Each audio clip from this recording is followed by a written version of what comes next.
Pittsburgh Penguins. Bullseye! What a play! Juicy rebound, score! What a move and what a save! Up the right circle, shot it loose, and he scores!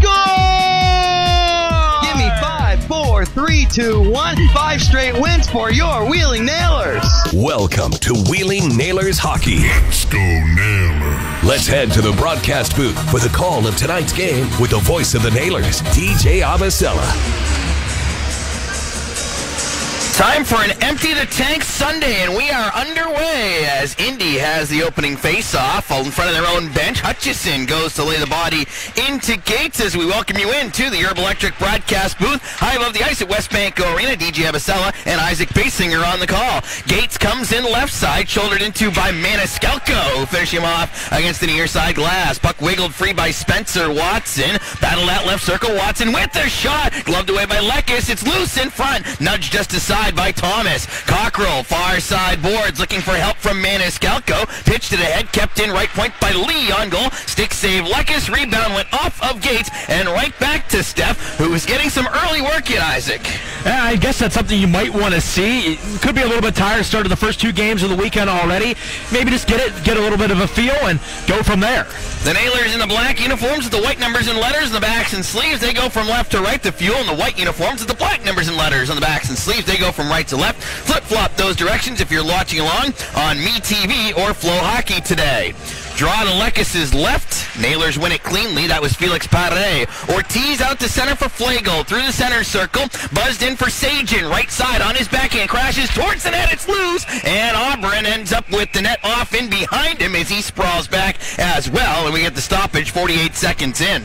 Good guard in the front of the net there. I thought it was a good move by Sajin. But right there at the last second, being able to run into Auburn really ruined the opportunity. Might have had another good chance. Very interesting goaltending matchup today as both goaltenders get a touch in the first minute as Lekis is playing his 3rd and 3 and Auburn is starting his first in almost a month. And it has to take a little bit, has to feel a little bit weird because you haven't had to get into that routine. And like you were mentioning for Lekis, not really necessarily needing to feel that puck early on as he's felt it plenty in the last 2 nights, but Auburn, and that goes back to a point that Derek Army had made earlier in the season. We were seeing a goaltender pretty fresh, was that you want to test him with the hard shots, not just be tossing little floaters like that in on goal by Sajin, which is routinely gloved by Auburn. Thanks for not doing what I told you to do. Yeah, to go on that point is you don't want them to feel like they can start making saves on every single thing that gets thrown their way. Try to pick a corner here and there, and maybe if you ring a post here and there, you might get to a little bit of that eerie feeling for Tom Auburn. I won't pretend that I can post an ECHL save percentage of over 500, but I could probably have stopped that one. I would have been able to put some money on that. You would have been able to make that save. Far side swept in deep by Boomhauer. Around the back wall, Cameron up the wall.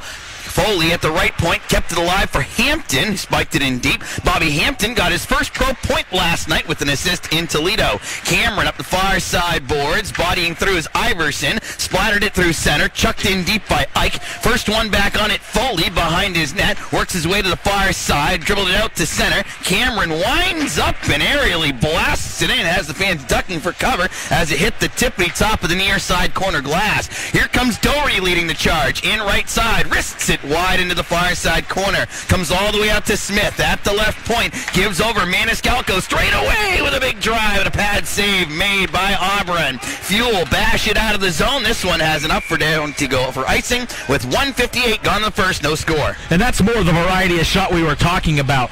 Bodies in front, fire one hard and low. Make sure that Auburn can make the save. A good shot by Maniscalco. Just no one there for the Nailers to get that rebound. Offensive zone draw coming up.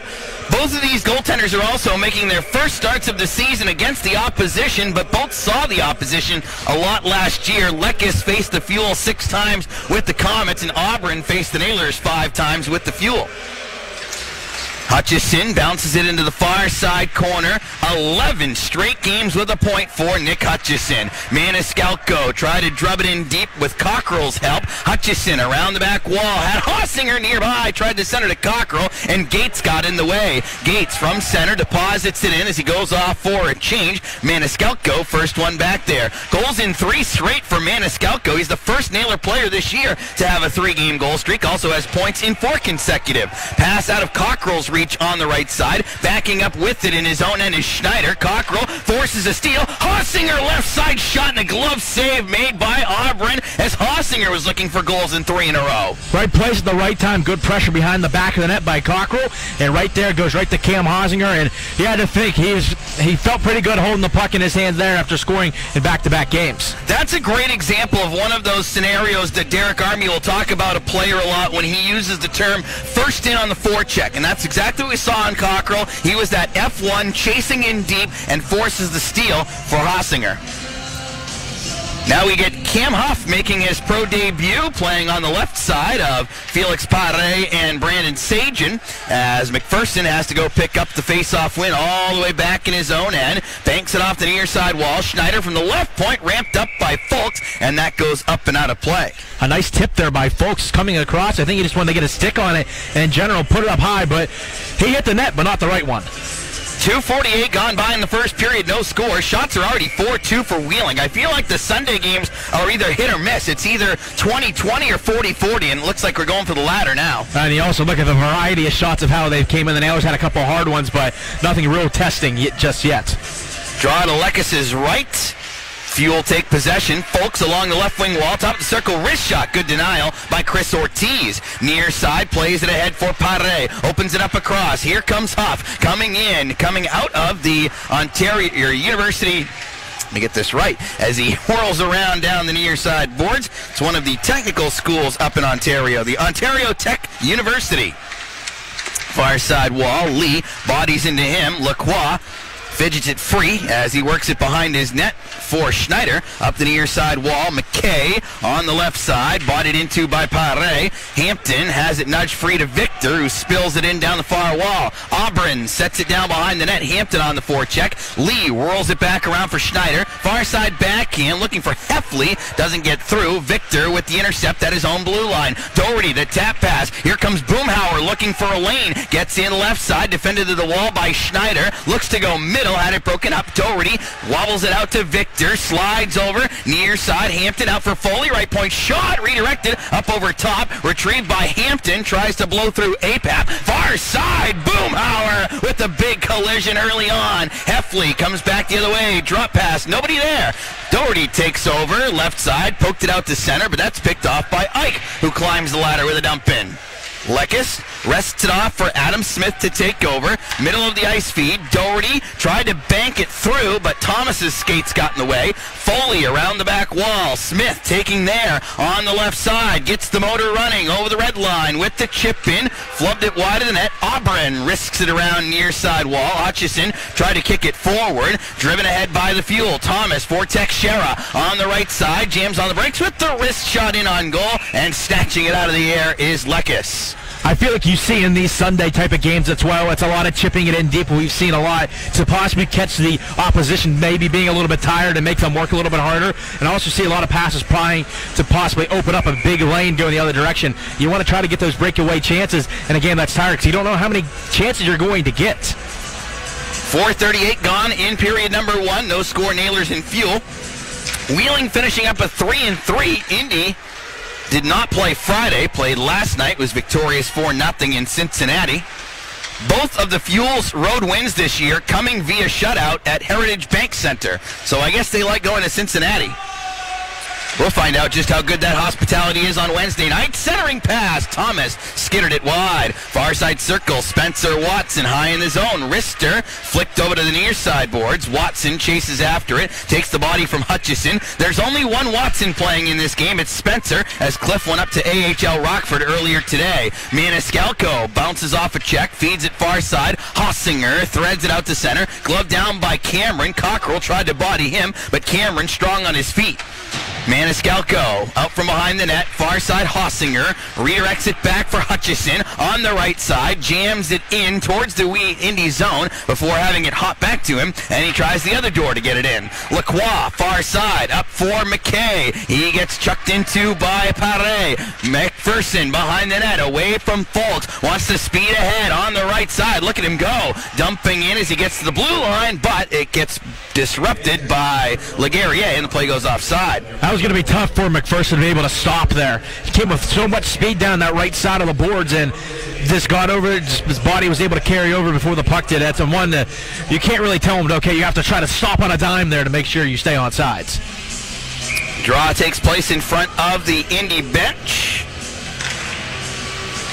Nailers control in center. Ortiz faked the dump in, now wrists one, and unfortunately that put his teammates in offside as he shot it.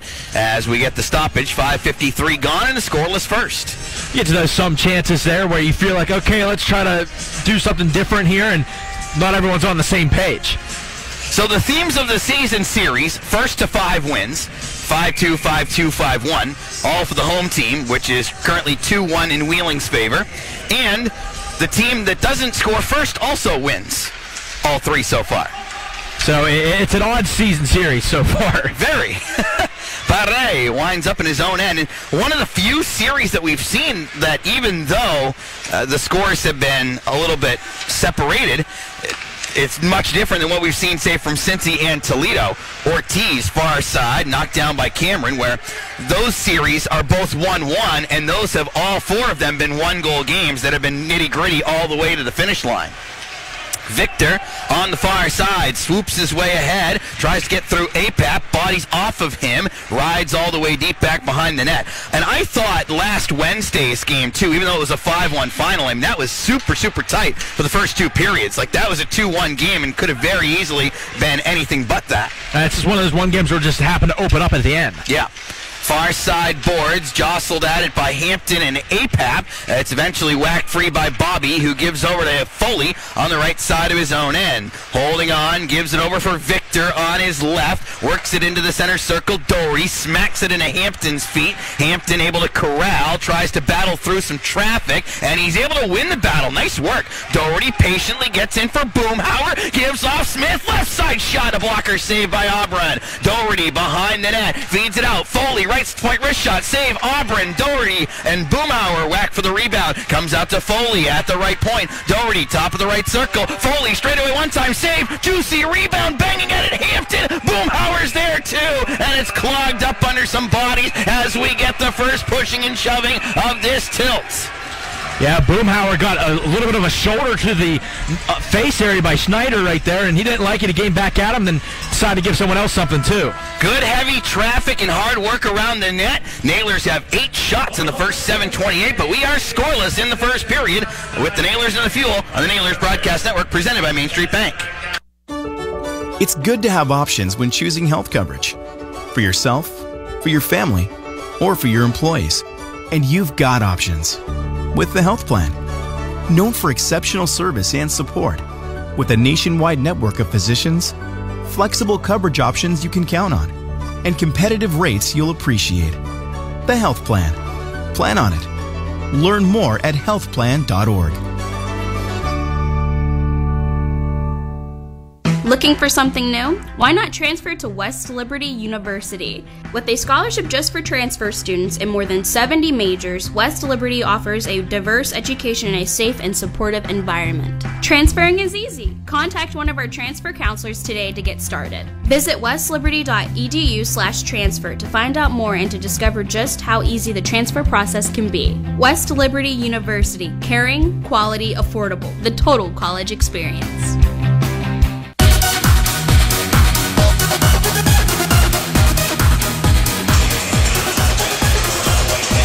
7:28 has been played in our first period. Scoreless game, the Nailers and the Fuel. Nailers will take a quick trip to Cincinnati on Wednesday for a 7:30 face-off at Heritage Bank Center, and then back here for 2 more against the Cyclones, including Elf Night with our Teddy Bear Toss coming up next Saturday at 7:10. You can get your tickets at WheelingNailers.com.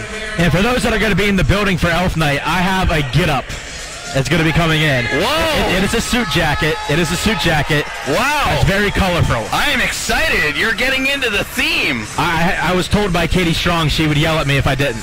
I do have a Santa Claus tie, so I will pop that on for Elf Night. But that's pretty well as far as I go with that. Yeah, I told her I had that. She said if I don't wear it, I'll get in trouble.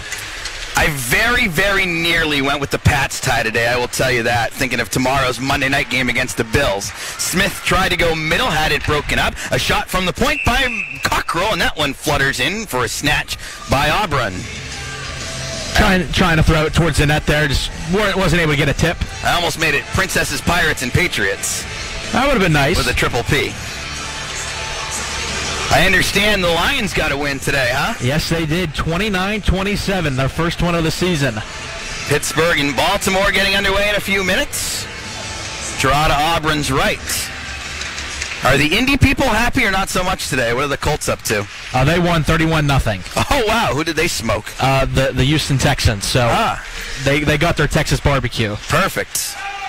Fuel dump in, wide of the net. Maniscalco, first one back on it. Backhand goes up the far wall. Hutchison, bought it into by Schneider. Isaac's my football guy. If I have a football question, I get the answer right from him. Fuel tip in, goes wide of the net. Maniscalco goes back behind his goal. Reversal with the bank up the near side boards. Cockrell has it ride to center. Hossinger, the touch pass. Hutchison plows it through. Maniscalco left side return feed for Hutchison. Got broken up by Teixeira on the defensive play. Thomas far side. Cockrell plows into him as Lekis stops back behind his net. Hossinger takes the handoff. He has goals on Friday and Saturday, including the golden goal, which look out for Bloomin' Onions. We've had him in 5 out of 6 games, and wouldn't that be something to see another one go down tonight? Sajin, far side, tackling with Folks, comes out to Ortiz, fakes the slap shot, gives over. Huff with the wrist shot, just missed wide to the left. Hutchison on the right side, works high in the zone, floats it off the corner boards. Ortiz plays the carom, tries to deke around Folks, in front for Hutchison, and that got broken up by Chaika. Nailers have tried a couple times to feed Hutchison going to the goal, but Indy's D reading it well. Yeah, just lifting his stick at the last moment. He's in good position. The passes are there, just not able to get contact with it. Lekis tucks it away from Folks, ends up at the left point. Legarrier a shot. Pad save. Lekis rebound. Folks had an opening, missed wide. Lekis just getting back in time as Legarrier. Not sure he was aware of how much net he had to shoot at. Backdoor pass McKay. That got broken up. Penalty coming up against the Nailers as Huff whacks and hacks the Fuel back into center. Legarrier feeds off on his right for Cameron, feeding it all the way now back behind the net. Legarrier takes there for the Fuel. Delayed penalty on Wheeling as Auburn's on the bench. Drop pass, skated onto by Thomas. Gets in on the left side at the circle, and it goes into Sajin's skates where he touches up. Yeah, it's going to be the slash to try to get a pass over to the far side, and a little bit too much of a stick-on-stick there, and they caught it right away. So that'll be on the first game player, Cam Huff, who gets the minor for the slash at 9:47. And the Nailers will go to the project best penalty kill for the first time tonight. This area was obviously a bugaboo last night in Toledo. Yeah, it's unfortunate how that game played out. You have to give a little bit of credit to Toledo's power play, but you don't want to put yourself in the box. Indy is tied for 12th on the man advantage. Wheeling is 21st on the penalty kill. And they do some work on Lekis' crease. It was an interesting play there, that first save by Lekis, and I think he thought it cleared the zone, and he kind of just laid there for a second and said, okay, I got time, and I think someone gave him a little tap, said, well, that puck's right on the other side of the nets. Yeah, when Legarrier had it, I was like, wow, why does he not realize that Lekis isn't back over there yet? I'm not going to complain about it, but wow, he's got a lot of net there that I don't think he realizes he has. By the way, I'm wondering if Lekis digs heavily into his net. It'd be interesting to see what kind of a sharpening he gets on his skates, because they've been working on the crease both last night in Toledo and tonight here in Wheeling. So Lee, the drop pass. Near side, it's Gates sprinting through. Far side, Iverson, defended by Smith. Plays it along the far side board, slides it in deep. Maniscalco tries to chip up the near side wall. In a jam along with APAP as it's bodied free and cleared by Cockrell down to Auburn, who bodies it away. Good effort there. Maniscalco did a good job of pinning off the puck, and Cockrell right there to send it down the river. I'll tell you who had one of the most weird sharpening styles ever for a goaltender. This is way back in the mid-90s machine. Was Craig Billington, the former Boston, Colorado, and Washington goaltender. Did not like to have his skates sharpened. Pretty much as dull as they could be, just sliding across. Thomas feeds it across. Apap spin around backhand. Missed wide of the net. Lee goes down the near side boards. Thomas reverses it up top for Lee. Feeds it over top of the right circle. Gates handles it there. He's their leading scorer on the year. Thomas top of the left circle. Back to Lee. Over to Gates. Right face-off dot. Thinks about the wrist shot. Foley gets in the front of him. Hutchison can't roll it out of the zone. Lee, long wrister. That tipped wide of the net. McPherson tries to lock up Apap. Slithers toward the net, and grabbing it with the blocker hand is Lekes. Yeah, one just pinballed around, and no one was able to actually get clear possession of it to either try to keep it alive or send it down, but Lekes floats right in front. I think that's one it will cover up most of the time. 31 seconds to go on the kill. 8:44 remaining in the first, no score. Nailers doing a good job limiting chances into their goaltender on this man disadvantage. McKay and Folks go on their regular sides. McKay on the left, Folks on the right, with Lacroix in the middle. Teixeira skates towards the center. McKay broke his stick trying to make a pass. Hossinger lunges. Teixeira made the play, and a penalty. Yeah, I believe it's going to be a hold. As McKay, after he shot, at least it should be, he broke and he held up the Nailers player trying to go clear the puck down the other end. Gave him a big old bear hug. Or either that, or I wonder if it's because he tried to play with the broken stick. Let's have a look on the replay. Well, he still had it in his hands when he was holding up Hossinger, because there was no signal when the referee Lindner skated over to the penalty box.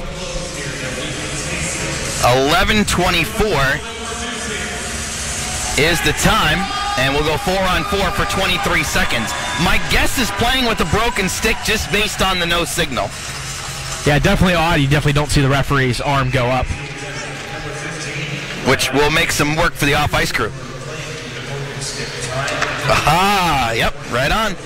They got to go find the code in the old score sheet there. Thomas tries to curl and drag around. McPherson can't get through and ends up bouncing over to Lacroix, who has an open shot, and he puts it in on the right side. Cedric Lacroix, the former Nailer, gets the 4-on-4 goal to open the scoring. 1-0 Indy with 8:21 to go in the first. And this is a play that Stefanos Lekes is going to want to have back.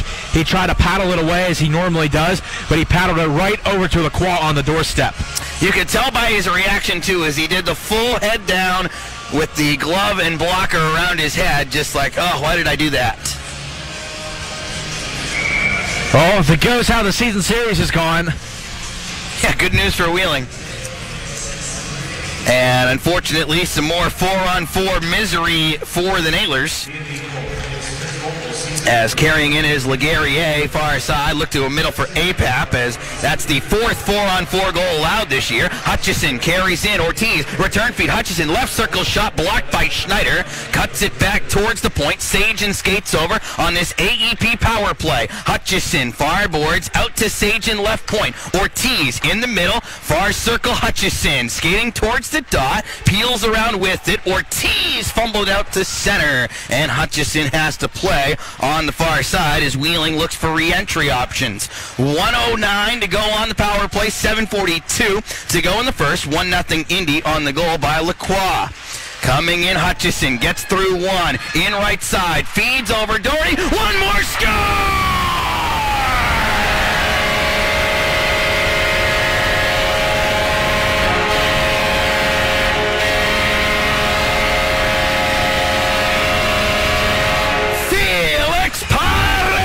Crashes the net and jams it through the goaltender. A power play goal, and the Nailers quickly tie things up. It's 1-1 with 7:32 to go in the first. That's exactly what you're looking to get to try to get back into this game. Auburn's trying to come out and play the puck, slid too far out of his crease, and they're left right there on the doorstep for Pare. So the goals coming 49 seconds apart from each other. Should be Doherty. And was that Hutchison on the secondary assist? It might have been. I feel like it was. I think he carried in. Tip in wide into the corner. Getting on his horse is Cockrell. Near side corner. Around back wall. Hossinger had Boomhauer in the slot. Instead elects to carry up the far boards before being dropped by Teixeira. Bouncing puck in the middle. And it is. So Hutchison matches his point streak with his uniform number. 12 games in a row. Loose glove on the ice is Maniscalco. The vibrations knocked over Watson. Near side Cockrell taking over. Middle of the ice was looking for Boomhauer. Didn't connect. This will go down for an icing call on the Nailers. 6:48 to go in the first. 1-1. Yeah, his pass wasn't there. Just missed his man and go down for the icing here. See what the Nailers can do here if the defensives don't draw. Well, you may hear from Felix Pare a couple times during the first intermission because he is our Nailers profile segment today, and he just scored a goal, and we typically enjoy talking to goal scorers when they do such a thing. Well, let's hope his English has continued to get better. He's been done a good job of transitioning to that, as we heard earlier this season. Mr. Sunday now, too, as all three of his goals have come in Sunday games at home. We'll give him a green jacket. Yes. Maniscalco sips it ahead. Here comes Boomhauer. Right side flip goes off of Schneider. Lee corrals in his own slot. Dances, then gives off to Folks on the right side. Middle of the ice. Quick give and go with Lacroix, who got crunched into by Flagel upon entry. Lee at the right point. Skates in. Wrist shot. Stop. Rebound. No way in the world is that going to count. Nice try, Riley McKay, but that is only good in FIFA, as that was a kick in, and that is going to be no goal. Yeah, 100% a kick in from there. I guess the field goal was good, but the goal does not count. And the player who is number 2 in the ECHL in penalty minutes with 60, McKay, is getting greeted by a few of the Nailers. I believe he got a little bit of the what for as well. He got shoved down to the ice. The referee pointed out of the zone. I don't know if he was pointing towards the penalty box or not. That was like a full-on wind-up kick. Like, that was not just an oops, I did it. It was like intentional whammo style. And yeah, most of the time, if you're going to kick the puck, obviously you'd rather use the stick. But you want to at least try to make it look somewhat of a, like, oh, it just happened to hit my skate. His follow-through gets to his knee pretty much. My goodness. Wild things you see in Sunday hockey. Yes. 6:27 left to go in the first of a 1-1 tie. And face-off is indeed in neutral ice. And it goes to the fuel. Lee to Schneider on his left. Gains the red. Slams it in on goal. Lekes the stick stop. And he covers with traffic coming by. 6:19 left in the first. 1-1. We've seen Lekes a couple times from what we've seen of him. He likes to continue to play the puck. Go from there. He had the slow cover of the puck there. He had it, waited and waited and waited and said, all right, I'll cover it. Does not have any open options.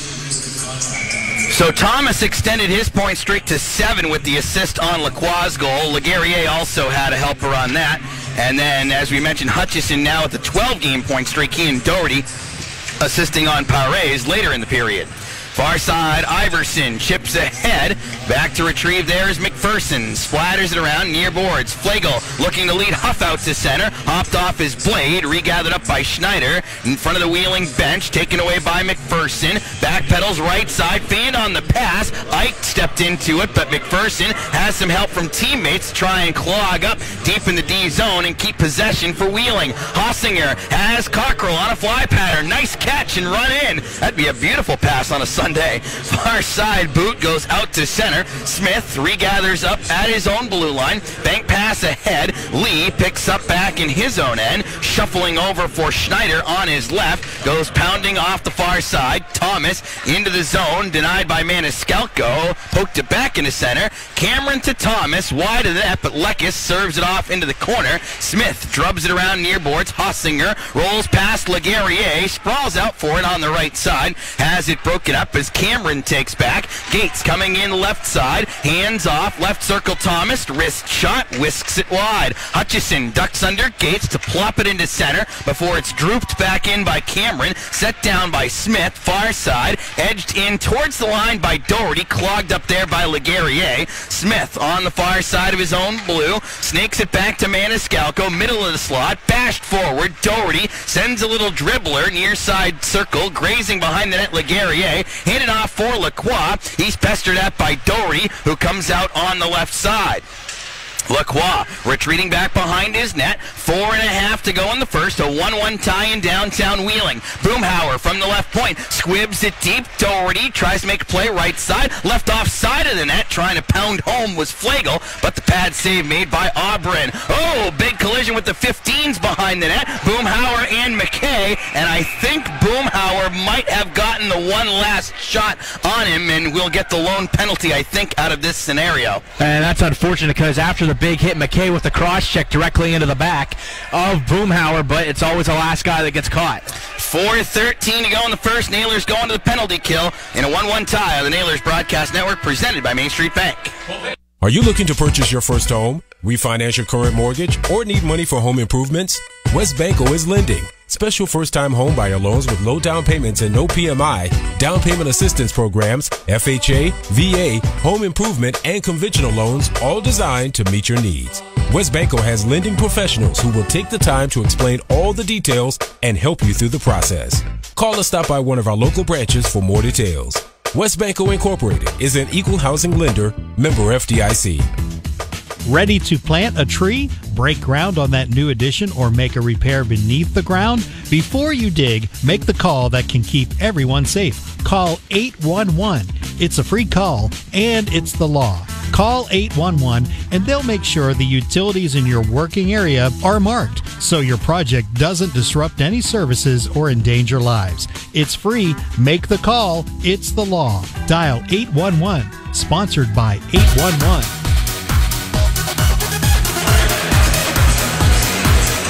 2 minutes tripping on Shaw Boomhauer at 15:47 as the Nailers go to the project best penalty kill for the second time tonight. Boomhauer and McKay, their team's respective penalty minute leaders, both in the top 5 in the league in that category, get locked up back and behind the play. Yeah, that seems to tend to happen between two guys who are going to be a little bit grimy, and unfortunately it's a Nailers guy, and Shaw Boomhauer is the one that gets caught.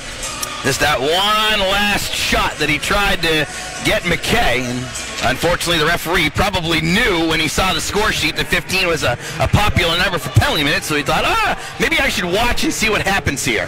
Hossinger makes his way to the referee's crease and wiggles it into the near side corner. Thomas with the retrieval for the Fuel.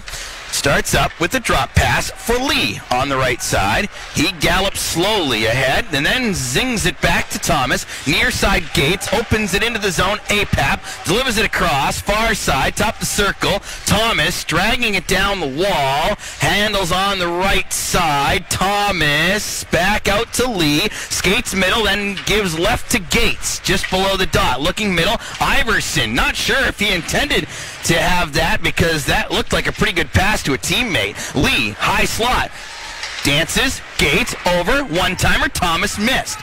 Pumps around to Gates on the left side, working in towards the circle. Drop past Lee, left side, over Thomas, one-timer and a glove save made by Lekes as he snatched that one with some flair. Thomas on the first time on the one-timer, kind of chunked it wide. He got all of that one, but Lekes is over to get that glove over there right in the nick of time. Do you think Iverson might be kicking himself a little bit on that one where Gates looked to try to get it across? Because it looked like it was probably going to go right to Thomas for what they ultimately did just there. Another one-timer, and I was kind of thrown off by Iverson sticking at it in the slot. It's kind of hard, though, when that puck comes right in front of you. You never know when any type of bounce you could get. Draw to Lekes' left, 59 to go on the kill, 3:12 remaining in our first period, a 1-1 tie. Teixeira reaches out to haul in at the point. Spencer Watson, right point drive, missed wide to the left. Near side boards Folks, attacked by Hutchison, spiraled free. Hutchison skates it ahead, 2-on-2 with Pare. Hutchison gets to the middle and pelted one up over top on the stick side. Just that little change of direction by Hutchison to try and get Aubrin off his angle, but just happened to miss. Teixeira wheels back the other way. Drop pass for Watson through the center circle. Folks coming in down the near side. Hacked at by Maniscalco. Folks around the backboards. Watson far side up to Teixeira. Handling it straight away. Works to his left. Then gives to Watson. Right side curl drag shot. Peppered it off back glass. Spins around near boards. Folks takes it out to the point. Teixeira over to Watson. Slap shot coming. Pad save Lekes. Rebound. Bodied wide by McKay. McKay in the far circle. Out to Teixeira. Straight away, Lacroix in front of the net. Watson, straight away wrist shot. Stick save made by Lekes. Penalty over to Boomhauer. Nailers 2 for 2 on the kill. Teixeira buzzes deep. Left side shot. Denied by Maniscalco. Wrestled free by Doherty, and here comes Pare. Buzzing up the right side. Trying to drill over for Boomhauer. Ends up pounding one off the pads by Auburn as bodies collide in the far side corner. Hooked away, Apap takes over, far circle, wants to fly Ike in the zone, far side, Ortiz get back to defend, Hampton spins around from Apap, Ike in the far side corner, Hampton lunging at him, trying to kick it free up against the back wall, simmered down by Ortiz who has to deal with Apap, tried to bash it through, but Heffley got in the way of that, far side corner, Apap into the circle, Ike a one-timer, stick to the corner by Lekes, Hampton scoops a backhander around the wall. Boomhauer can't get it out of there. McPherson, good play, strong on his stick in the slot, away from Ike. Boomhauer busting it through, tries to get through the D, goes to the near side corner. Thomas gets blown up by Boomhauer. Sajin couldn't snatch the puck, and it's Smith backing up at his own blue with 60 to go. Sajin bloops it in. Maniscalco skates onto it. Nope, he's going to be offside, so he can't touch it. He'll just exit the zone, and Indy will have a couple of seconds to break out.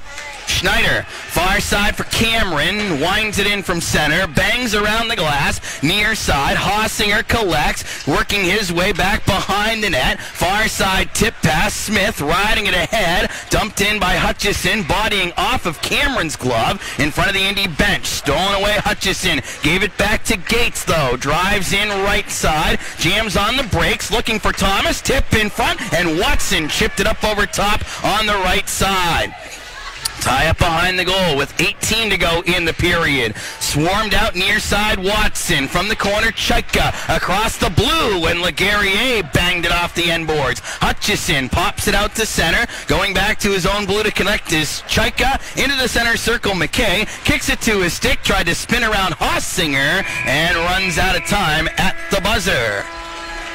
A little back there. The Nailers, after that penalty kill, weren't able to really move anything on the offense and being able to control it, but being able to get to the end of the period with the score being tied is always a good thing.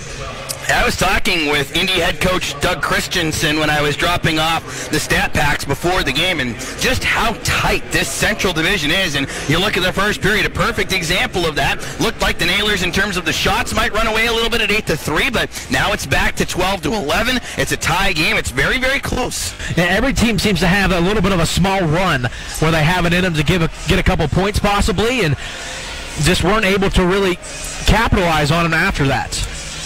McKay went over to have a chat with the officials, so Nick Hutchison says, I've got an A on, and I would love to lend an ear in this conversation to see what exactly the chat is down on ice level. McKay was called for a penalty and also drew a penalty in that first period.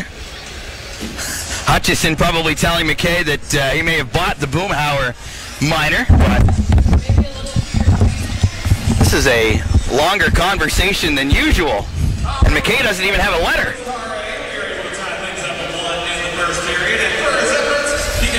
But we get to have a chat from downstairs. All right, thanks so much, Corey. We have Felix Pare joining us down in the interview room between periods. He had the goal in the first period for the Nailers, and Pearsy, a real nice setup on that play, getting your line mates Hutch and Doherty involved. What did that take from your end of the scenario? I just kept it simple, driving the net, and it just happened to be a good bounce. Do you like playing in these Sunday games? All three of your goals have come on Sundays. How much of an adjustment is it for you to play these 3-3s? I just keep it simple. It's a 3-3, so we just keep it simple, and it works. So it's been a very even game so far. Is there anything that you guys really like that you've done in the first period? Is something you'd like to see you do more of in the second? For sure, we need to keep working hard and just keep it simple. Very good. Simple guy. And a nice goal to boot. A 1-1 tie after one. Nice job, Pearsy. Go get him in the second. Thank you. It is a 1-1 score at the end of one. Coming up, we have some intermission coverage. Isaac and I will have the recap of period number one, in addition to Felix's player profile tonight. So we get a double dose of Pare during our first intermission. This is the Nailers Broadcast Network, presented by 4:51 p.m. Winter Orient 71% Control Center. Airplane self wife boot. Mid plate menu. Stop Next, lock screen brightness, volume, focus, button, flat top cap selected, screen recording, button, on air now. And Stop, follow, back, button, speech off. The right bank. open your CD account at Main Street Bank. You deserve a bank this good. Minimum balance of $1,000 to open. Penalty may be imposed for early withdrawal. Member FDIC. Equal housing lender. Purchase your seat in the spotlight at the historic Capitol Theater in Wheeling. This is a once-in-a-lifetime opportunity to celebrate your family, your business, or the memory of a loved one. The name or organization you choose will be engraved on a plate on the seat of your choice, subject to availability. For nearly 100 years, the Capitol Theater in Wheeling has hosted the world's greatest entertainers. Find out more about your seat in the spotlight online at capitoltheaterwheeling.com. Wheeling is waiting for you. Have you mixed your pain meds, your sleep meds, your allergy meds? Call the Poison Helpline. Has your child eaten a tube of toothpaste, a chip of paint, a wild mushroom? Call the Poison Helpline. Have you been bitten by a spider, a snake, an insect? Call the Poison Helpline. Poisonings can happen at the home, on the job, or in the great outdoors. Call the Poison Helpline first for fast, free advice from medical professionals. Call 1-800-222-1222 anytime, anywhere. 1-800-222-1222. Save the number, save a life. Brought to you by the U.S. Department of Health and Human Services. We elves like to stick to the four main food groups: candy, candy canes, candy corn, and syrup. Join the Nailers for an Elf Night Party, Saturday, December 11th, Pup Drop 710. Featuring Elf Hat Giveaway, Candy Spaghetti Eating Contest, Elf Costume Contest, and Teddy Bear Toss. 30 seasons, 1,000 victories, and Elf Night Party, December 11th. You gotta get back to Nailers Hockey. Get your Elf Night tickets now. Call 304-234-GOAL or go to WheelingNailers.com.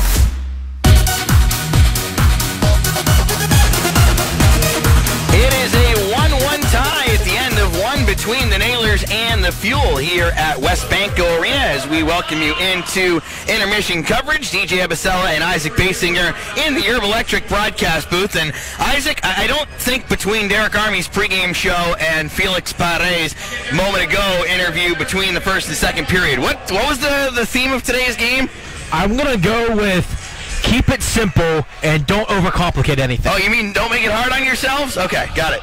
Simplicity on a Sunday, very, very key to the success, and we've seen a 1-1 score through one period, and very much as we talked about before we sent it off to the intermission start, where it was a kind of a streaky period where Wheeling had its run and then Indy kind of had its run. Yes, the Nailers kind of had those a little bit earlier on and were able to kind of control the pace there, but after that last penalty kill the Nailers had, it seemed like Indy was just able to control it to the end of the period, and you almost want to say you're fortunate if you're the Nailers that the end of the period got there. Period started with 8-3 shots for the Nailers. Period ended with 8-4 shots for the Fuel. So very much a tale of two halves, and stuck right down there in the middle with 2 goals in a span of 49 seconds is where we get the offense tonight. Doesn't get much more even than that. No. So we look at the scoring summary in that first period. Indy gets the first goal on that treacherous 4-on-4, which has been a bugaboo for the Nailers this year, as they've now been outscored 4-2 during the 4-on-4. And as you said, and I guarantee, because I usually don't like to pin it on a goaltender, but you could just tell by Stefanos Lekis's reaction when he put his head down to the ice. He would really like to maybe try it again on directing the rebound. Yeah, he had it. It was one of those ones, yes, he could have covered it up, but it felt like he might have had enough space. He might not have gotten all of it as well when trying to kick it into the corner, and it just fluttered right to Cedric Lacroix. And you look at one of the plays that Lekis made in Iowa, which I had commented on, where he's very good at directing those pucks where you want to go. It's not just about stopping it, which he is a very good, what I would call a blocking goaltender, but he's also good in putting the puck where he wants it to go. Like there was a shot in Iowa where it wasn't a very challenging shot, but he was able to direct it out of play to get his teammates a little bit of a breather. So in his intention, I'm sure he was trying to direct it towards that corner, get it out of harm's way. It just didn't bounce the right way, and it went to Lacroix for a tap-in. Yeah, Lacroix's not going to get many easier than that. It was just right there, but unfortunate play, but at least the Nailers were able to capitalize and come back. 5th goal of the season for Cedric Lacroix. The assists go to Jared Thomas and Jacob Laguerriere. A 4-on-4 goal at 11:39. But like you said, the Nailers come back, and the power play continues to do some really nice work. It's in the middle of the pack in the league right now, tied for 15th, but it's definitely been better in the last few weeks than we saw at the beginning of the season. And they're getting it done without Justin Almeida down here. It was one of the main reasons why the percentage points go up, but doing it a different way, just going and getting it in. Obviously, if the Nailers score a goal, Nick Hutchinson had to touch it somewhere as it goes into the zone, and Doherty fires it in front, and Pearsy's right there on the doorstep. Derek Armey's going to love those goals because that's one of the things that he's highlighted pretty much from day one this year, where he wants to win the net fronts. Either side of it, the offensive net front, the defensive net front, and Paré gets that one from right inside the crease, going in hard, getting his nose dirty, getting a dirty type goal, and that's 2 in a row set up by Doherty because he set up the tying goal last night for Hossinger with Cam going to the net. And it'd be great to see Doherty possibly start kicking it into gear. Yeah, definitely. So Paré gets the goal. That is his 3rd of the year. Doherty with 1 assist and Hutchison with the other, as Hutch extended his point streak to 12 straight games. That's one of the longer ones I've seen. I saw a 13 a couple of years ago from Cam Brown, and well, he could do that on Wednesday against Cincinnati. What a run. And it truly has been. So that's a 1-1 score. The power plays, the Nailers are 1 for 1, the Fuel are 0 for 2. Shots are 12-11 for Wheeling. All right, intermission coverage continues with Felix Pare's Nailer Profile on the Nailers Broadcast Network, presented by Main Street Bank. Have an adventure at Wheeling's historic Center Market. Discover a unique mix of specialty shops and quality eateries and events. Find the unexpected at Center Market. Treasures like art, antiques, coffees, wine and craft beers, cigars and fine olive oils, to fresh seafood, local gifts and foods, jewelry, vintage decor, toys and clothing. Meet, eat, and explore at this iconic shopping destination. Experience Wheeling's historic Center Market.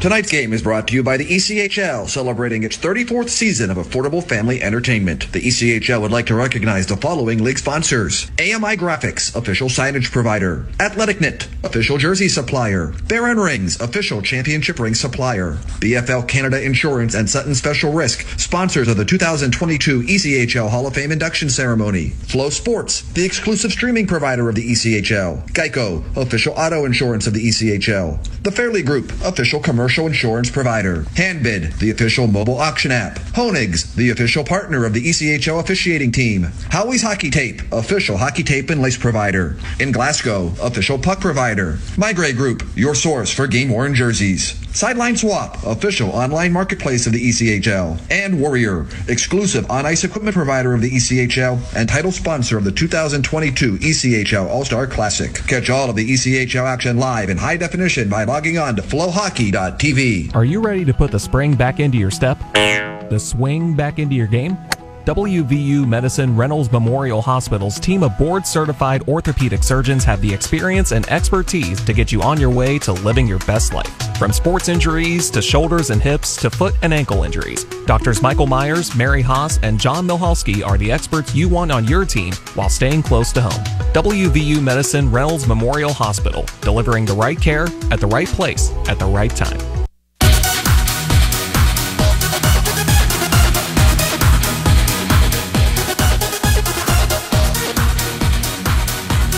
Tonight's Nailer Profile is rookie forward Felix Paré. And Felix, it's been a nice start to your pro career this season. What's it been like for you getting to make the jump from the junior game to the pro game? It's so much different, but I really like it. We're living all together. The boys are so close here. It's just fun to be doing every day with them, and it's really nice. I like it. You have a really neat scenario with your family because your older brother got to play in this league for the first time last year. So how much did you talk to him this summer about it and really getting a chance to try and soak up and learn as much as you could about the league before you actually played in it? You learned a lot this summer just practicing with him. Like I noticed him to be like really more gritty, like very more like strong on puck. So that's the thing I learned this summer with him. But I watched him play last year in this league, so I kind of knew like some things about this league. But yeah, it helped me a lot. What first drew you to want to sign with the Nailers this summer? And obviously that's a decision that so far seems to be working out very well for you. Yeah, it was Arms. Arms was really kind to me, and we were like having phone calls, conversation, and it was just really nice to me. And yeah, I think my work with him, my relationship with him is very good, so I'm happy with that. For the first few games of the season, you got a chance to watch the game from up top. And I know everybody wants to play in every single game every year. That's just the way you guys are wired as hockey players. But did you feel like you were able to pick up on some things watching from the stands that you were able to translate when you first jumped into a game? For sure, it helped me just to see how the plays were opening and just to see how the games were going. I think it helped me a lot for my first game. Yeah. Earlier this month, you got a chance to score your first pro goal. You actually got 2 that day against the Fort Wayne Comets. What was that memory like for you? I won't forget it for sure for the rest of my life. My first pro goals in the same game. It was really nice. That was a hell of a night. Who was your first phone call or text message after the game? What was that like? I called my mother. She was the first one, but I had like so many texts from my family. But yeah, it was actually my mother. And of course, you guys won the game that night too. So I'm sure that made it even more sweet. Yeah, what happened? Yes. What happened? I don't remember what we did, but we had fun for sure. The whole team together. That's phenomenal to be able to experience a moment like that. What do you like about the way that this team is going right now? You guys have got a lot of wins in November. You're starting to get some important wins too, and it seems like things are really coming together well for this group. I think we have so much good leaders in that group. We're really close. The chemistry is amazing. It's one of the first time in my career I'm in a close group like that, so I think that helped us a lot. And we come back a lot in the game, so I think it's from that and the character we have. As someone who's born in Quebec and French is your first language, how awesome is it for you that there have been so many French guys on this team, be it Dorio, Guindon, Ortiz, Oud, you've got a whole slew of them with you. For sure, help my transition from the Quebec French language, but yeah, it's really nice. Like we hung up together a lot, so it's pretty cool. But yeah, we mostly speak English in the room, so yeah, it's cool to have French people. I noticed that you also hang out a lot with Boomhauer and Sajin. Yeah, they're my roommates. We have a pretty cool chemistry. We live together, so yeah, we get along pretty well together. Was there somebody or a group of guys that when you first got here kind of reached out to you and really made you feel welcome here and tried to make things easy for you? I think all the guys were really helped me for that. You know, some guys like Drevich, he loves everyone, so for sure he helped me. But for sure Boomer and Sajin, they helped me a lot because we made together, so they really helped me with that. In addition to winning hockey games and reaching the playoffs, do you have any personal goals that you're looking to achieve this year?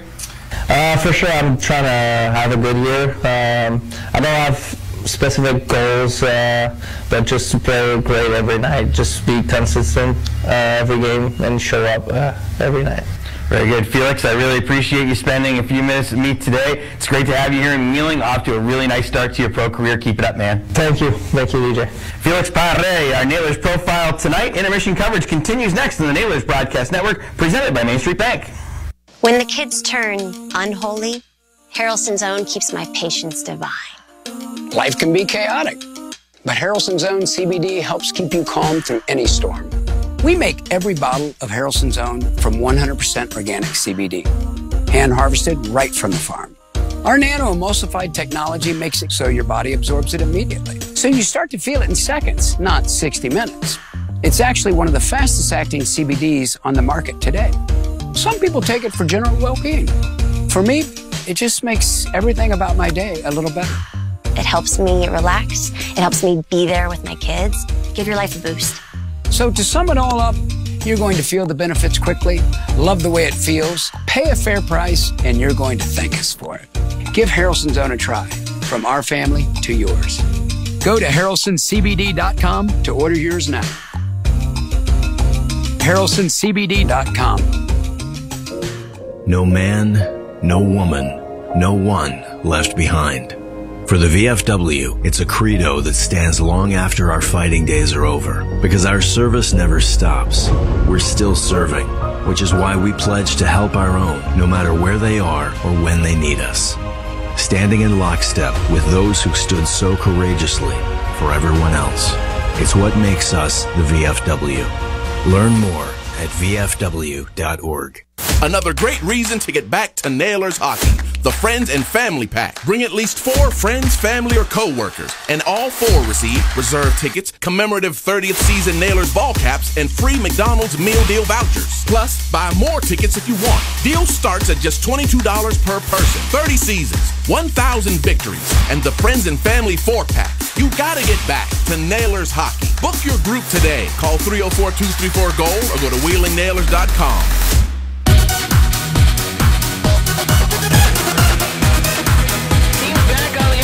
Second period in this 1-1 tie. Isaac, what's going on out of town today on the Main Street Bank out of town scoreboard? 5 other games on the docket. The Adirondack Thunder currently have the 3-1 lead over the Maine Mariners. Another 3-1 game as the Rapid City Rush is in Allen, as the Rapid City Rush have the 3-1 lead. 1-1 so far between the South Carolina Stingrays and the Greenville Swamp Rabbits. A couple games that are still just starting right now. The Wichita Thunder at the Tulsa Oilers, and one more yet to start, the Cincinnati Cyclones at the Toledo Walleye. Very interested to see how that game plays out. Cincinnati blew the doors off Toledo 9-2 when they met a couple of weeks ago. So see what tonight's game looks like. Nailers go from right to left in this second period. Fuel from left to right. Flip-flop those directions if you're watching along on MeTV or Flow Hockey. That's also intriguing. Obviously, we're only in game 17, but from a standing standpoint, as the Nailers are 4th with 19, the Walleye at 22 tied for first, and the Cyclones in 5th with 18. Thomas rims it around far side, battled out to center before it's squibbed right back in by Maniscalco. Auburn sets off behind his net. Taking there is Schneider, glides up the far side boards. Gates has it body off of Hutchison, rumbles towards the slot. Thomas rides it around end boards. Cockrell, first one on it near side to chip out to center, as going back to collect is Gates, winding things up all the way back behind his own goal now. And can you believe that Wednesday we will hit the quarter pole of the season, 18 out of 72? Which you mentioned that on Friday, and that still shocks me. Fuel dump in. Lekis gets a piece. Near side corner, McPherson away from Lacroix. Sagan tangling 4 on the near side. Paré able to swipe out to center. And the fact that after last year's 22-win season, too, if I were to tell you that the Nailers have a chance to get into double digits in the win column in the first quarter of the season, I think a lot of people in the Ohio Valley would be very, very satisfied with that. And we'd be satisfied as well. Heck yeah. Near side corner, Lacroix getting bumped into by Maniscalco after Lekis had gloved away a point shot. Sagan sets it down with his mitt ahead for Hampton. Comes in, long wrist shot handled away by Auburn. Sagan loads up and drives. That one hopped around the corner glass. Apap trying to tap to himself. Gets into a shove with Foley up against the end boards. Victor squeezes it out left side for Sagan. Tried to roll it ahead. That got gloved by Iverson. And we're going to have matching minors on a couple of players for some mischief away from the puck. Yeah, very clear and obvious of what it was. It was just from the referee. It was a nope, not enough of this. Send them both, and shocking number 15 for the Fuel, Riley McKay, will be one of them. He gets called for holding, and Victor gets called for unsportsmanlike conduct. I wonder if it's just a straight-up unsportsmanlike or an embellishment unsportsmanlike. The T is given either way. They haven't made a... I guess they have. You can do the diving motion if you want to, but I didn't see that come out of the referee, so... Holding on McKay and unsportsmanlike on Victor, and, well, it's our old friend, 4-on-4. Yeah, it almost would have been better if the Nailers would have said, just keep the power play, we'll just go kill it. McKay's up to 64 penalty minutes on the year. That puts him 3 away from the league lead, held by Mikhail Robidoux of Kansas City, who has done that in 11 fewer games than McKay.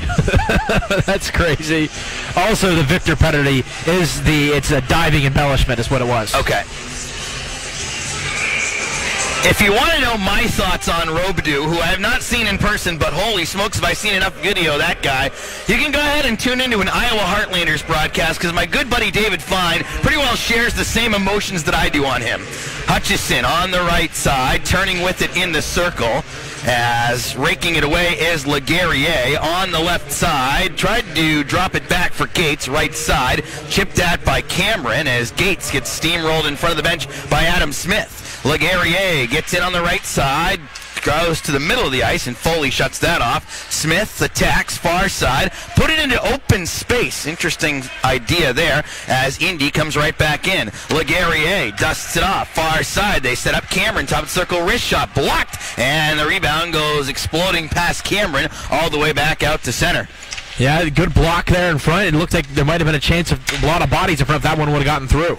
Ike surfs around in his own end, gives off to Lee on the left side. Feed goes to Watson. He pirouettes back around the center circle, dancing his way in down the middle. A wrist shot, a blocker save made by Lekis. Far side, Foley tangling with Lee. Snatched away by Cockrell. Here he comes, busting right to left, getting in left circle. Jams on the brakes, looks for a trailer. There's Ortiz hanging out back the blue. Looks for some space on the right side, shifts back. McPherson one-timer, bodied away off the chest by Auburn. They try and lead Ike coming down the right side. Waits in the circle, tip in front by Lacroix, and Lekis got a piece to knock it wide. Ortiz has Hossinger trying to break up the middle, pass out of his reach, but he got there ahead to beat out the icing call. Hossinger drops back, Maniscalco in with a shot off the bar, and the net bumped off by Lacroix as Schneider took the puck. And I think that one pretty well caught iron by Maniscalco. Hutchison's asking the referee pretty please to go take a look. That one right there was an absolute rip by Maniscalco. He was able to step up, move closer to the net, right into the slot, and he fired an absolute beautiful shot. Very close to goals in 4 straight for Josh Maniscalco as he beat Auburn clean over the shoulder. You love seeing those Ds activate on the 4-on-4, but unfortunately caught all iron. We'll get another shot here. Derek Army asking also if the referee would potentially consider at least taking the iPad off of the charger.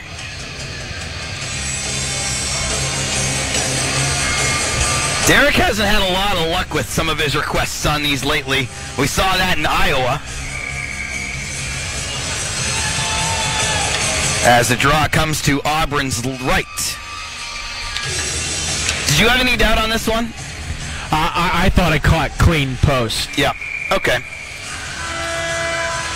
See, sometimes DJ and Isaac can take off the Homer suit. Sometimes. Every once in a while. Yeah, I was not one I got overly excited, like, oh, no, that was in. I thought I caught clean it, and how it came off the post as well. It dropped straight out. Schneider pokes it around the back wall. Lee takes there as Cockrell glides by. Lee taking his time behind the net. Tied for second in the ECHL in defensive scoring with 16 points. Oh, great read by Hutchison. Unfortunately, that puck goes spiraling up and into the top of the 200 level. Yeah, that a little bit more juice on that, we would have been having to get our hands ready. Seriously, he got a good piece of that one. I know he was trying to turn it to a transition rush, but just unfortunately had too much mustard on it. So the center circle draw right in the middle of the red Nailers mask, part of the 30th season logo. We got to see those alternate jerseys on Friday night, which led to a victory. Ooh, Cockrell Cockrell, the takeaway from Teixeira. Tried to loop in a backhand, but didn't get enough on it. Cockrell riding high in the zone. The drop pass. Maniscalco, left circle, winding, tight angle shot, and he rocketed that one up and out of play as the teams are back to 5-on-5. Maniscalco just ran a little bit out of real estate there, just trying the ultra tight angle shot and didn't hit anything but the back net. You know, usually they use the Super Mario sound effect when it's the end of a penalty kill, but Robbie, I appreciate you doing that at the end of the 4-on-4. That way we knew that the teams were back to the 5-on-5. Yes, that helps sometimes, but it's also you kind of have that idea in the back of your head, like, okay, this is how much time we have left before you go. Yeah. Tie up on the near side dot. Good work back to the point by Huff to get it to Smith. Left point wrister tumbled down by Thomas, who retreats back behind his net. Greeted there by Hampton. Comes up near side. Cameron whacked it through. Watson in front of the benches is stapled into by Smith. Maniscalco ties up with Gates. Booted it along. Good use of the skates as he had his stick tied up. Smith rags it off the far wall. Huff tried to one-hand it through his man. Smith into the zone, and Hampton gets sprawled out, but the teammate had not cleared the zone just yet. It's offside. 4:20 gone in the second. 1-1. Yeah, I bet you Hampton really wanted to try to possibly just kind of slow down and then be able to keep it going, but not able to as Boomhauer comes back to the bench. Along with Naylor's athletic trainer, Daniel Barker. Not gone too long. I made note of it. He went to the locker room at 16:37 remaining in the period, so a short trip. Wow, literally a minute. It's like he just had to grab a Band-Aid or something. Fuel airing in from the blue, and that's gloved down by Lekis. Indeed, sometimes when you gotta go, you gotta go. That happens too. You forget these people are humans. That's the crazy thing about it. Naylor's lost Tyler Drevich last night due to a first period injury. Not back tonight, obviously. And Boomhauer left in the third period last night, but he is returned tonight. Brendan Harris took the warm-up tonight, too, so that means that he's getting very close, which is great to see. This is always good. Skating around a little bit. Saw him do a little bit of puck handling right in front of me during warm-ups. Not quite the injury list that we saw last year, and goodness gracious, I hope I never see a list that size the rest of my life. But definitely Naylor's battling it a little bit right now. Near circle, Iverson punched away by Lekis. Tie up near side corner, Pare trying to jam it out of Apap's skates. Taken away by McPherson. Loads it up, Sajin from the offensive side of the red. Had it ramp in deep. Teixeira goes back to retrieve. Comes up the near side boards. Flings it ahead. Foley, good shutdown at his own blue. Quick startup pass. Pare dished it across the blue. It was behind Flagel, but good presence of mind to Flagel for recovery. And being able to snap back to Sajin, who airs it into the far side corner. Quite a few of those guys will be part of our bell ringing crew coming up on Friday at Walmart at the Highlands to benefit the Salvation Army's Red Kettle Drive, which of course leads into our teddy bear toss, which comes your way as part of Elf Night on Saturday. McKay, tight angle shot, put it off the webbing of the net. Near side, Foley crashes into him, comes up the near side boards, fought out to center by Hossinger, but he gave it away to Lee in the center circle. 5.5 gone in the second, 1-1 tie. Lekis sets it aside. Victor slams up for Hossinger on the left, trying to cut through. Cockrell got in behind the D and sprawling to force it to the near side boards was Auburn. Near side McKay can't shimmy around Maniscalco. Lacroix, the drop pass. Folks left side, lunged at by Hutchison. He and Hossinger started ahead and the pass deflects away. Folks sprawled out. That was a big defensive stop for him. Maniscalco loads it up. Hutchison, drop pass. Boomhauer had Hossinger going to the goal. His pass or shot got denied by Schneider. Boomhauer ducks under in front. Hossinger missed and then got his legs ripped out from underneath him by McKay, who's going to sit. But first, it's Adam Smith faking. He got tripped by Folks. Are you going to give us a 2-for-1 Sunday special? It looks like just the one here at the moment, but they'll take whatever you can get. Those are 1,000,000% both trips, though. 6:17 gone in the second of a 1-1 tie on the Naylor's Broadcast Network, presented by Main Street Bank. Looking for something new? Why not transfer to West Liberty University? With a scholarship just for transfer students in more than 70 majors, West Liberty offers a diverse education in a safe and supportive environment. Transferring is easy. Contact one of our transfer counselors today to get started. Visit westliberty.edu/transfer to find out more and to discover just how easy the transfer process can be. West Liberty University, caring, quality, affordable, the total college experience. The Appliance Connection, your local and trusted appliance experts, have been serving and supporting your community for over 20 years. Our knowledgeable staff has the answers to help with all your appliance needs. Not only do we carry new and used appliances, but we're also the only GE scratch and dent dealer in the Valley, lending an option for every budget. We have certified parts, professional service techs, extended warranties, rebates, and financing for those who qualify. When you're in the market for appliances, shop smart, shop local, shop the Appliance Connection. Jefferson Avenue in Moundsville. It's right up the road.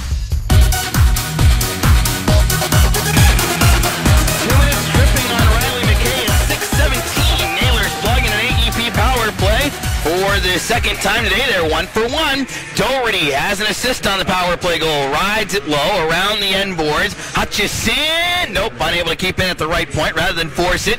Retreats back in center with a pass to Ortiz. Hutch gets it back, gives to Ortiz, middle of his own end, settling down a bouncing puck, gets in on the left side, screams it over. Pare, right circle, wrist shot blocked by Chaika off the corner glass. Settle down Doherty. Hutchison works the blue line. Doherty, right circle, tried to pass to the slot, ended up going off the left wall. Sajin low for Doherty. He's crunched into by Chaika. Nailers bench and fans respond. They were hoping for 5-on-3, but they don't get it as the Fuel clear it down.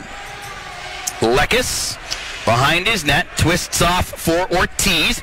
Starting up on the left side, slowly towards center. Drop pass goes to Hutchison.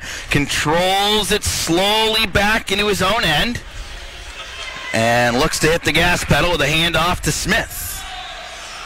And now Maniscalco. And this is a very slow developing power play rush. Near side Sajin. There we go. Gets some hustle on it. Sajin, the drop pass. Smith, left circle wrist shot. Up out of play off a tip. They're able to get it in. Eventually Smith gets it, but I think there was a crossing of the guys there trying to find a lane to get it, and Smith had it, but he went to fire, and there's so many bodies in front. It would have been very tough for that one to get on goal. It was very slow. Here they come, and then they're going to drop it off, and then they're going to drop it off again, and 41 seconds to go on the power play, 12:24 to go in the second. 1-1 our score. Nailers and Fuel. Edition number 4 out of 13. Maniscalco to Smith, a one-time bullet, and a stick save made by Auburn. Smith back towards the point, past the lunging Maniscalco. Lacroix thought about it, but goes off with a change instead.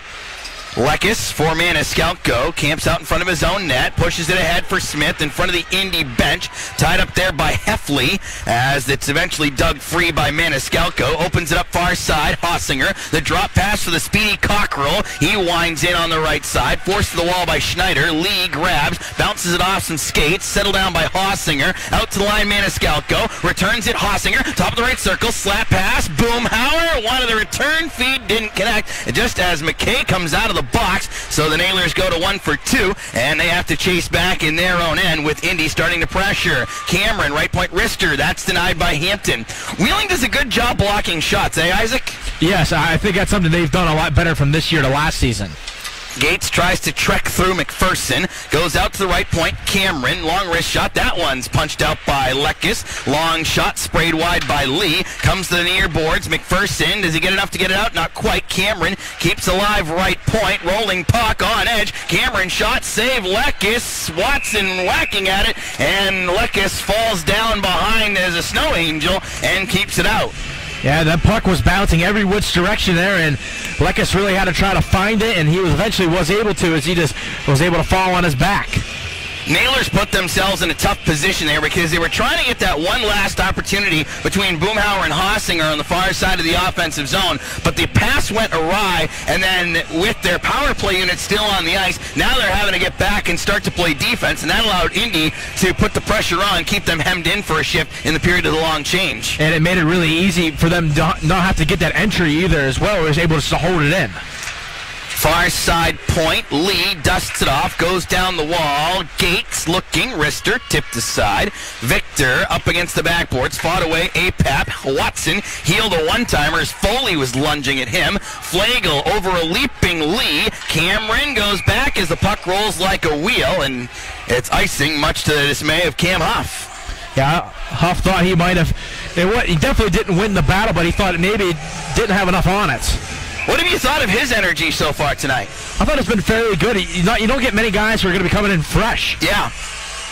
You can definitely see the fresh legs on display from Cam, making his pro debut as the draw comes out to Lekis's right. Saw him go to the net once in the first. Foley out of play, and unfortunately that's probably going to be a delay of game call on the Nailers.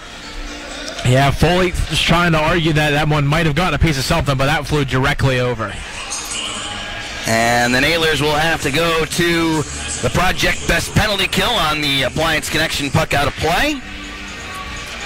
9:15 the time. And this will be the third trip to the man down. In this very tight contest. Draw to Lekis's right.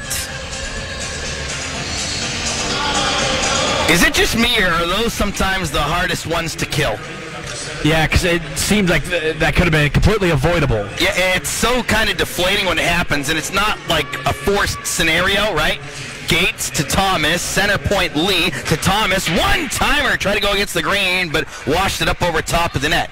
Like, it's not like you're trying to make a defensive play. It's literally just an oops. It's a mistake. Like, too many men on the ice last night. It's one of those where you're just like, ugh. Like you said, it's preventable, but and the guy knows it when it happens, and it's just like, oh, man, you just feel like, you've got about 20 pounds of lead in your feet at that point in time. But hopefully the team can get a good kill for us here. Gates, left side circle, walks in, wrist shot. Nice shoulder save made by Lekis to send the puck up out of play. Apap went in hard to the net, draws the ire of Lekis a little bit there.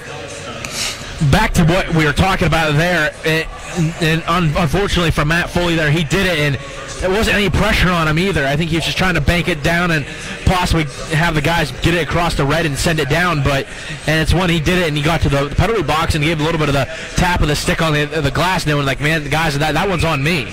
1:18 left on the kill, 10:03 to go in the second, 1-1 tie. Wonder if they'd ever consider putting a few more feet of glass. Maybe try and get rid of a few of those. Really have to loft it to get that thing out of there. Watson right side, Teixeira, center point. Watson right circle, wrist shot, save Lekis, rebound, hacked out of the air by Lacroix, spills it wide. Maniscalco gives chase in the far corner, helped out by Ortiz, reverses it up the wall. Watson fanned on it at the point. Pare giving chase against Teixeira, who cradles back in his own end. Off for Watson, who comes slicing up the middle, busting his way down towards the right side. Ortiz hauls it in, tries to clear. It's blocked by Watson, right free by Pare, and he zips it down. 38 to go on the kill. Teixeira from behind his own net, tracks up left side. He's wearing the C for the fuel is Keone. Far side, McPherson chopping at it with Gates. Far side point, Teixeira to Thomas, top of the right circle. Center point, Teixeira, watched by Dory. Thomas just at the dot, feeds it far side. Gates dragging it around on the left, curls back towards the blue line, gives to Lee on his right. Lee feeds it far side, wanted Teixeira, didn't have the right angle, but Teixeira played it off the wall. The handoff goes to Gates, stepping up left side. McPherson, great read defensively, went right at Gates and said, you're going to decide what you're going to do right this second. Huff fights it far side. Can they get it out? Yes, they can, as the Nailers with the successful kill, and Heffley just saved Doug Christensen's life with a glove save on the bench. And one thing interesting I realized towards the end of that power play for Indy is they won a good 10-15 seconds with 4 guys on the ice. Really? Yes, Mike Lee was the last guy to jump on. I was counting. I was like, man, there's not a lot of space. No one's in front of the nets. And they made a change, and they only had 4. I love having your eyes watching that because I'm always on the puck. That's where I'm focused on. So sometimes I don't zoom out my personal camera lens enough to be able to notice that. So really great job by you, Isaac. I really just noticed that there was no one in front of the net, and that seems like to be every team's MO is okay on a power play. You get someone in front of the net, and there was no one there, and I was one around the horn. I was like, nope, there's only 4 white jerseys.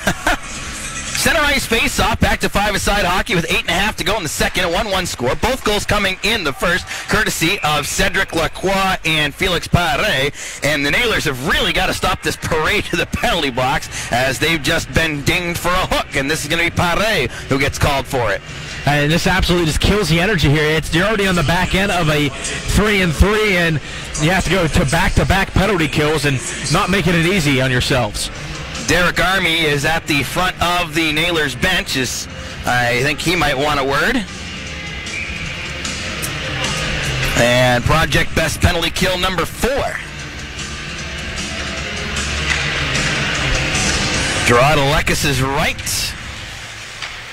Far side Lee over to Thomas. Top of the right circle. Lee, straightaway wrist shot. Nice denial by Cockrell. Waited and then punched off the far side boards out through center. Gates collided at by Hossinger. Turns around and goes circle to circle in his own end. Thomas taking there. Up the left side. The drop pass goes to Gates. Motors in, down the left side, into the circle, winds around backboard. Smith almost blew him up. Comes out near side. Hossinger takes away, caresses it down the left side. Auburn has to go play with Cockrell in his neighborhood. Got it off to Thomas on the near side. You always got to be careful because you'd love to just blast on through the goaltender, but you got to be touchy because if you hit them the wrong way and they go down, you're going to get called for a minor, even though there could have been a 5-on-3 that went the other way earlier this period. That is true. McKay in center, whacked at by Hutchison, drilled in by Lacroix, rides the far boards. Nice chip shot out to center by McPherson. Hutchison pops it up to himself far side, bought it into by Teixeira, and then Hutchison finished a check of his own. Man, that was like a perfect flop shot there by McPherson on the far side. Isaac? Oh, man, Hutchison just bowled over Lacroix on the far side. He's down, and now Teixeira, his former teammate, goes over with a greeting. Yeah, Lacroix went down. Stick and gloves both went flying as soon as Hutchison was able to lay it into him. There was no call from the referee on the play, so unless one of the linesmen saw something. 43 to go on the kill, 7:08 remaining in the second period of a 1-1 score. Doherty having a chat with the referee, and Lacroix is getting pointed to his stick by the trainer. I bet you I can guarantee you what Tim is asking the referee. He said, okay, you didn't call that one there. Obviously, that's good for the Nailers as they're still in the kill, but you also didn't call the one where I got pretty much boarded into the corner as well. Right. I don't know why the trainer needed to point to Seti to get his stick. Like, one of his teammates, I'm sure, could have been a helping hand to grab that for him. And the draw will be outside. It should be, because the Nailers cleared it before the whistle, after the whistle was blown. Hossinger and McKay are having a lengthy conversation before this face-off. Hossinger fought APAP earlier this year. Funny story. When was the last time you saw a fight off a power play, by the way? Oh, I've not seen one of those. I don't think I have seen one. But go ahead with the story as they tangle in center. Remember, Hossinger told us that he fought APAP earlier this season not knowing he was a fighter. Yeah, I thought he was a skill guy. Not that he's not, as he's on the power play, which tells you he's got some skill. Cockrell around the back boards. Foley rips this one off of Folks' bunt, and down the ice it goes. Near side, Lee starts it ahead. Near side, rides it in for McKay along the right wing boards. Foley picks it free. Backhand tries to go up the wall as it's battled for in front of the benches. I guess 20 penalty minutes gets hidden a little bit when you got a 60 and a 50 on your team. Yeah, just a little bit. Just a little bit, and considering one of those higher guys has already been in the box 3 times today. Yes. 6 seconds to go on the kill and 6:31 to play in our second period, a 1-1 tie. There's the Grindley family on the video board and on the TV broadcast, jamming out over there. John does some really great work with us on our production staff, including the Elf Night commercial in which Corey eats spaghetti with a whole bunch of stuff in it. Candy. Penalty is over. Nailers are 4 for 4 on the kill, and let's hope that that number stays that way and they stay out of the box the rest of the evening. Side of the net, good tap away by Lekis. Teixeira, top of the right circle, backs up, wrist shot, and snatched with the glove by Lekis. Ike was there, but Naylor's keeping him away from the goalie just in case. Ike could really try to stick that stick out and wasn't able to get a piece of it, and I think it's partly due to Lekis actually almost reaching out in front of his stick to make sure it wasn't going to hit it.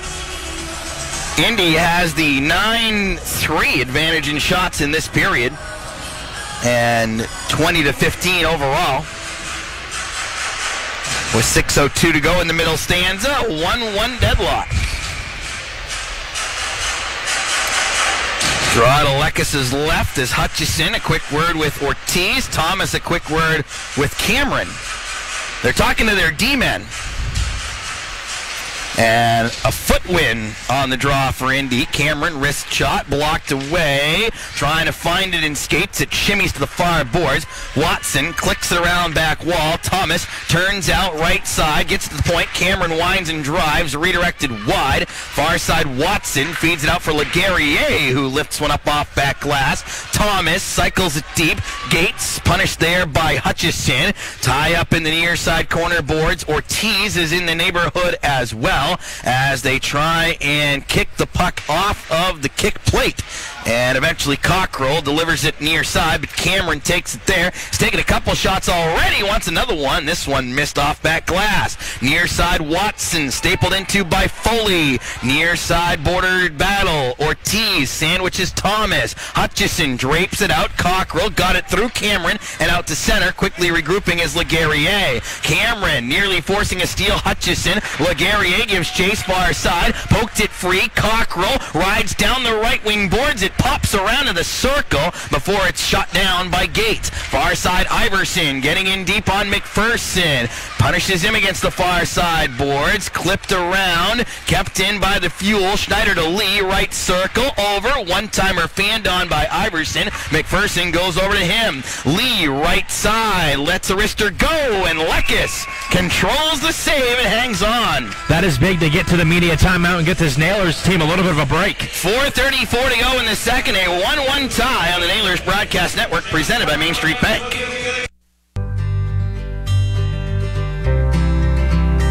When you're in the middle of something special, the last thing you want is to lose power. Enjoy safety, comfort, and the power of those special moments uninterrupted with a Cummins Quiet Connect home standby generator. Designed and built in the USA so you can carry on doing what matters most. Cummins, powering a world that's always on.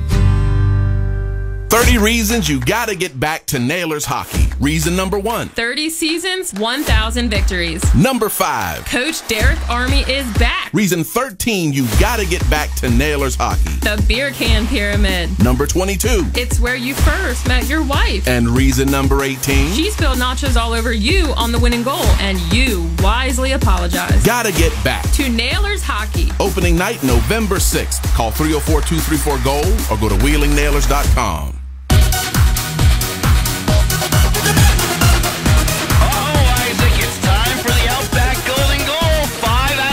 This year, are we going to get a 6th bloomin' onion? I would like to think so here, but the Nailers really got to flip the momentum of this period around as the Fuel pretty much controlled it shot-wise. Well, we saw in Fort Wayne earlier this year that the Dancing Usher can change momentum around, so maybe our magic trick in the bag is the golden goal.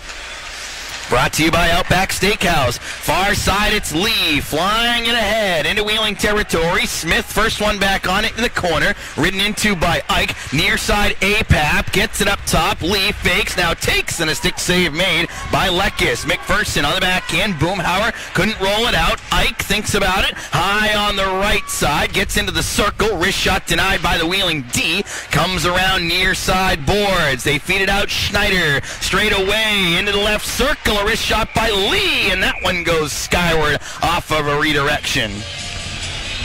Getting Nailers again haven't been able to get it out and control it and have any time in the offensive zone. As Indy's done a pretty good job of keeping it in and firing some shots. They might not all hit the net, but they're getting the rebounds afterwards. Indy seems to have the fresher legs right now, with only having played their second game of the weekend and Wheeling playing their third, as the second period shots have now climbed up to 11-4. And 22-16 overall. Draw to Lekis' right. And fumbled by Chaika at the left point. has to go back in, retrieve. Flagel putting some heat on Folks, who twirls out on the near side. Folks battled it ahead. Flagel tried to knock it into the offensive end. Sajin goes to collect left side, swipes it down the boards. Flagel just blew up Folks, and, well, Nailers will stay 5-on-5. Thank goodness. Sajin dribbles it towards the line. Foley gloves down. Right point. Sajin in the circle. Wrist shot blocked. Flagel lost his glove. And did he have it swept away by a fuel for interference? I think he did, and that's exactly what they're going to. It looks like Folks is headed in the box. Wow. Indy's had 3 penalties that have given Wheeling power plays tonight. Playing with a broken stick, tripping, which you've heard once or twice before, and interference for swiping a glove away. And it looked like, honestly, when the puck flew over, it looked like Sajin's glove went with it. So it is Folks for interference at 16:36.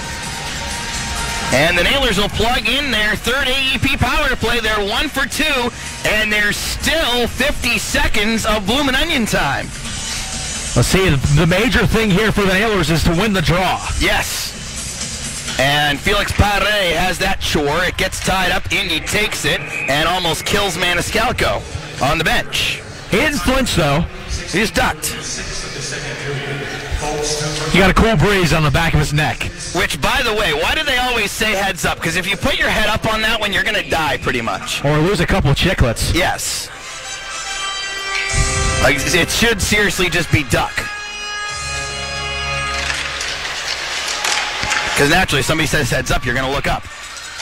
Doherty, top of the left circle, winds his way low around the end boards. Paré and Doherty play catch along the back wall. This looks like more of what Wheeling likes to do 5-on-3. In the trapezoid, Doherty for Paré. Looked to ladle it out near side for Sajin. Picked off and cleared by Indy. A hopper down to Lekis. Paddles it aside. Got it free from Ike off the back wall. And Sajin takes it there. Man, I'd love to see Sajin get one here. Ortiz up the middle, jams on the brakes. The drop pass goes to Hutchison. He spirals all the way through with a shot off back glass. Lacroix, far side, up the wall. McKay bodies off of Ortiz. Sajin goes to collect, and unfortunately no golden goal tonight as time expires on that, but still 1:08 to go on the power play. Ortiz backs it up. Hutchison, Nailers trying to have a bridge for the Hutchison carry-in. Puts it on goal, save Auburn, smothered it away from the Paré second chance opportunity. It was sitting there for a second, but Persian goes full dive to possibly try to poke that one in, but Auburn didn't let it go anywhere. It was interesting looking at the Nailers line up along the blue line and try and disrupt and pick one at a time the fuel that they were going to create that opening for Hutchison to drive on through. It reminded me, I don't know if you've ever seen the movie Hoosiers. Oh yeah, of course, it's a classic. You run the picket fence, and that's they're kind of all lined up together trying to make a wall. There you go. I like it. Good analogy. Big thing is, don't get caught watching the paint dry. Yes. 58 seconds to go on the power play. Nailers win the ozone draw. Slammed in deep by Maniscalco. Cockrell bodies into one. Boomhauer, far side corner, smacks this one. Unfortunately unable to be reached out by Hossinger. And Maniscalco has to go back and regroup back in his own end. Kicking it around in the trapezoid away from APAP's heat as Maniscalco buzzes through up the middle, getting in. Down the slot, spilled by Cameron. Shot went wide. Cockrell grabs the rebound off the end board. Smith at the left point, over to Hossinger, settles a bouncing puck on the right side. Hossinger handles in the circle, wrister failed, far side, whipped out by Ike, who gets the clear.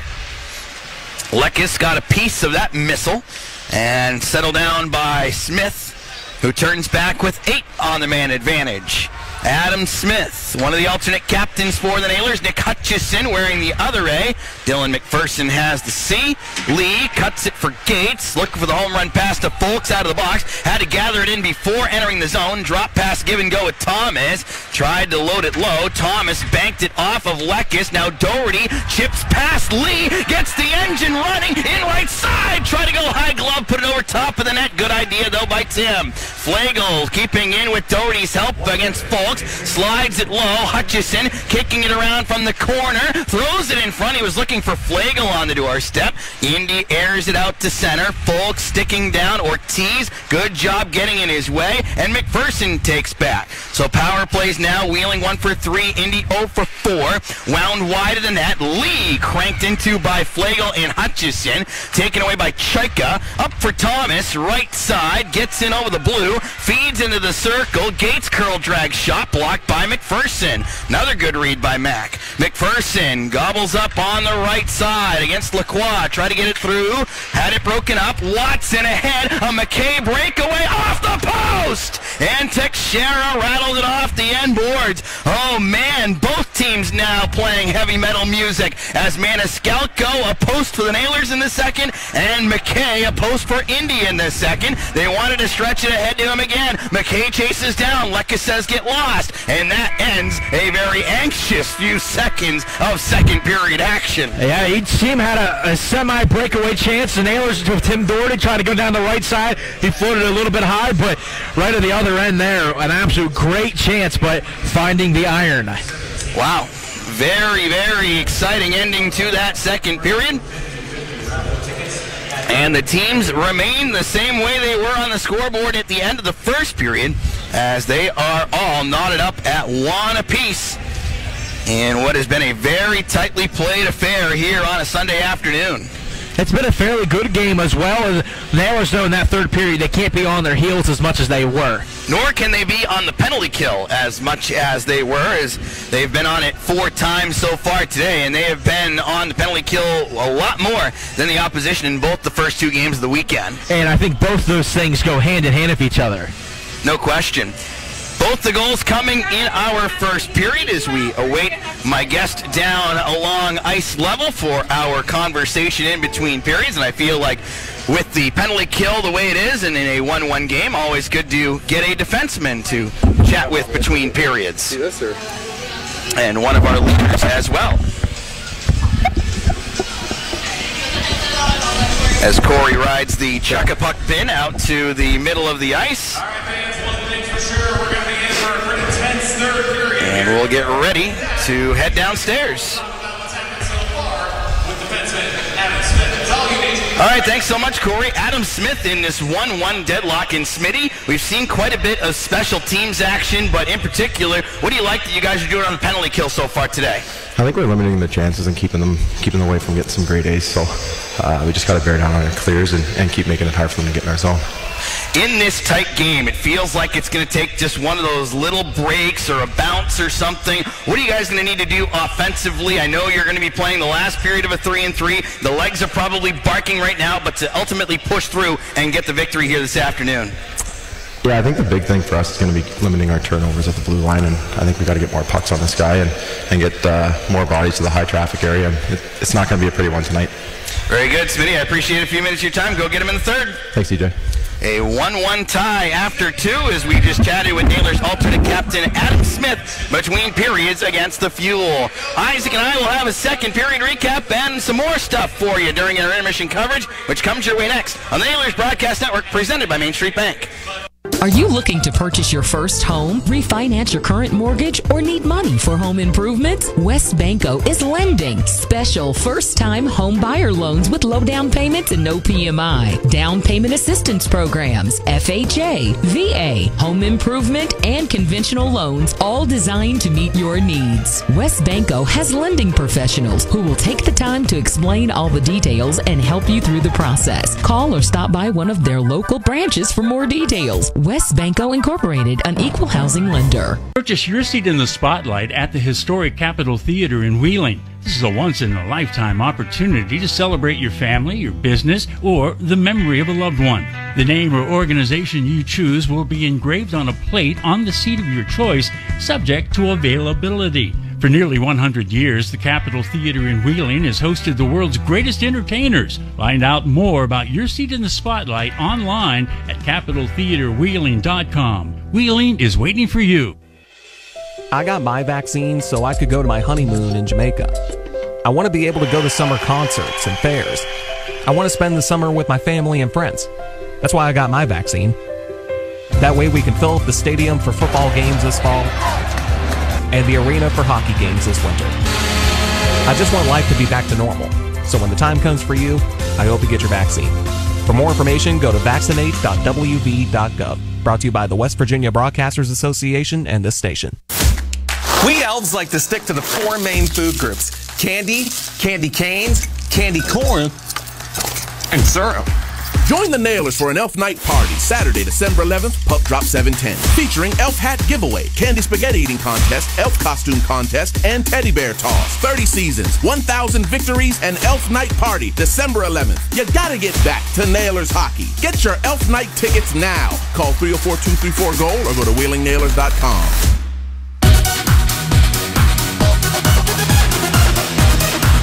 We are still deadlocked at 1 as we've made our way to the end of 2 periods here this afternoon at West Banco Arena. DJ Abasella along with Isaac Basinger. And Isaac, we came out of the gates and saw the teams go crazy with the offense with 6 combined shots in the first 3-ish minutes of today's game? But old Sunday reared its head, and that's where we are right now, where it seems like it's going to take a dirty goal to win this hockey game tonight.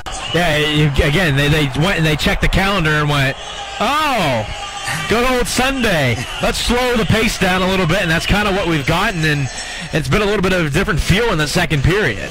No question, and the Nailers have been preaching all day to keep it a simple game, and that seems like what it really has been, where there haven't been too many really chaotic situations or chances that have created 10-bell save opportunities for the goaltenders. But on the Wheeling side of things, Stefanos Lekis with another big second period for Wheeling, very similar to what he had last night in Toledo. And that's why he's been such a huge addition to this Nailers team. This game's tied at the moment, and you got outshot pretty handedly in that period, and you still have a chance to go out and win the game.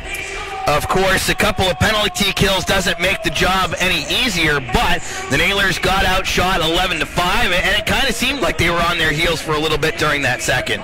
Yeah, just weren't able to really control the puck very often. The shots were few and far between, but again, they can't iterate it enough. You might not have had your greatest period of the season, but you're still tied. Inches away from 2-1 on either side of it. Josh Maniscalco rings the crossbar, Riley McKay rings a post, and it could be 2-1 either direction too. Yeah, so who says there's not luck involved either? Right. A little bit of luck both ways.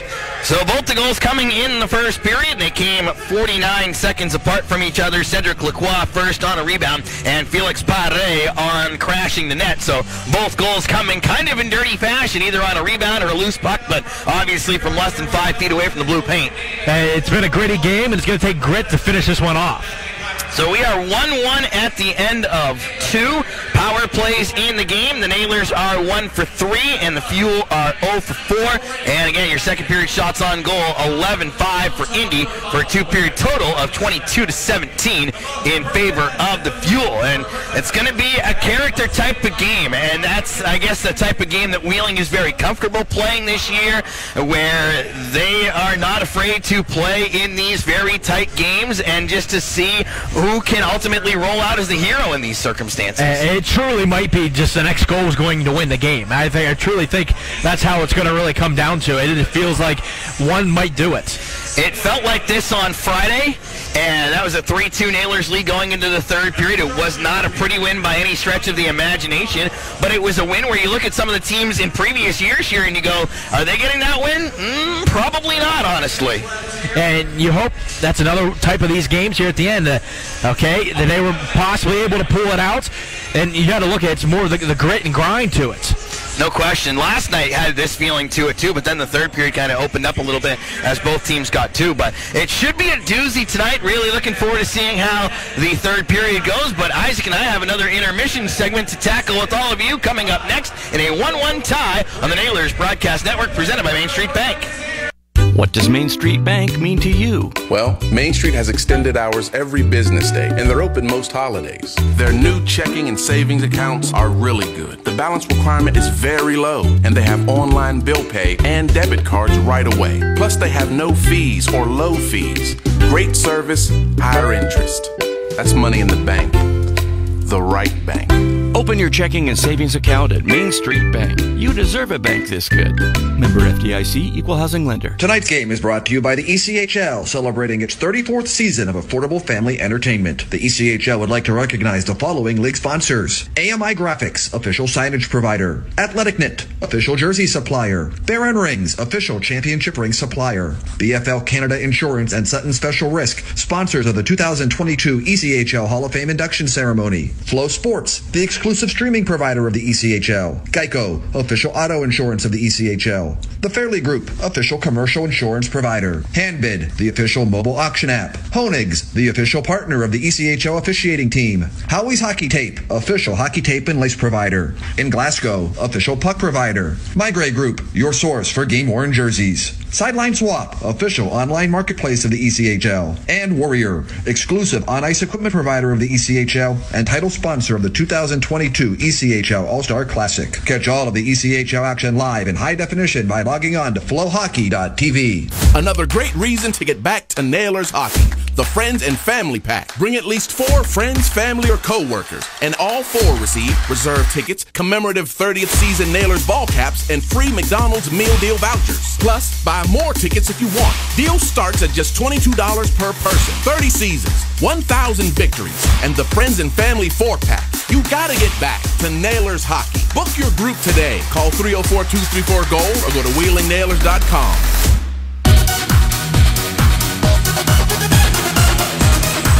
Welcome back to intermission coverage. We are deadlocked at 1 at the end of 2 here at West Banco Arena. DJ Abasella and Isaac Basinger. And Isaac, I was talking with Mark Monroe, the beat writer for the Toledo Walleye last night, and as we approach the quarter mark of the regular season on Wednesday, there's still a lot to figure out. There are some dominant teams out there like your Newfoundland Growlers who have taken back-to-back losses to the Reading Royals this weekend, and there are some teams that have struggled like the Iowa Heartlanders, but this Central Division in particular just seems oh so tight, where a bounce here, a bounce there, one night or another could be a 2-point night, a 3-point night. There's a lot up for grabs right now. Tons of shuffling as well. Again, it seems like whenever these teams play each other, a win is such a big boost to yourself, but a loss, you're like, man, we just dropped 2 points and we didn't get them because they did. One of the interesting things is we've seen 6 of the 7 teams in the Central. We are completely blind to Kalamazoo because we don't see them until next month. But let's look at where we are right now. First place is a tie between Fort Wayne and Toledo, 22-22. But I've got my favorite out of those two, and I'm sure you probably do too. I have a feeling it's Fort Wayne. I think Fort Wayne's a little bit better of a team. They're more of a whole team when it really comes down to it.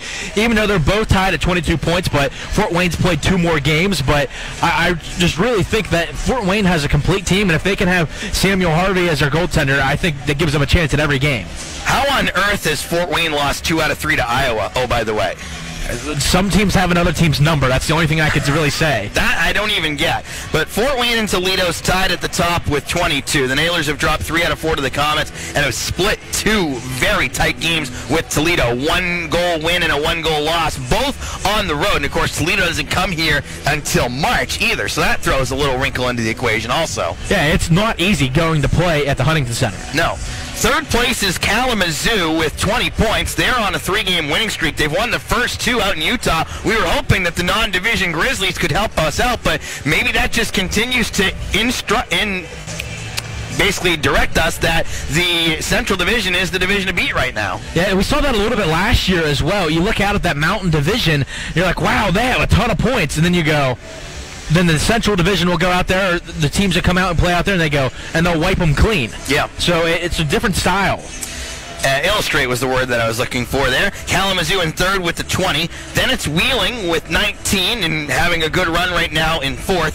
Fifth place, Cincinnati, has dropped 3 in a row, and they, if they lose today to Toledo, is a 500 team at the quarter pole, which is interesting. What you mentioned, the interesting thing about the Cyclones coming on Friday, where they've only led at the beginning of the game 5 times. And I think that's a huge part to go into that. Yeah, they don't score first, and I know that goals can erase things, and this season series has certainly proved it, and evidently the first goal tonight isn't going to mean a gosh darn thing because we've been tied for all but 49 seconds of the first 40 minutes that we've played. But if you're falling behind constantly, that means you're having to work that much harder to rebound from it. So Cincinnati in 5th, Indy in 6th with 14 points, but with those 6 wins, they've beaten the Nailers, they've beaten the Comets twice, they've beaten the Cyclones twice. So it's not like they're just kicking Iowa down and just trying to beat on the poor guys. Yeah, Indy right now is an interesting team. I think they're starting to get to that point. It's where they're either going to try to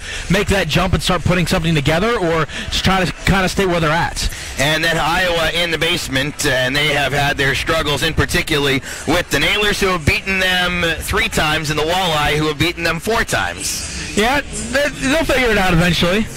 Hopefully not too soon, though. So that's a look at the Central Division standings. Other teams to note, obviously, Newfoundland is crushing it. How about Orlando snatching the division lead away from Florida, who can't seem to win at home, which I can't believe. Which is nuts, as Florida had to take a couple of tough battles against the Leon.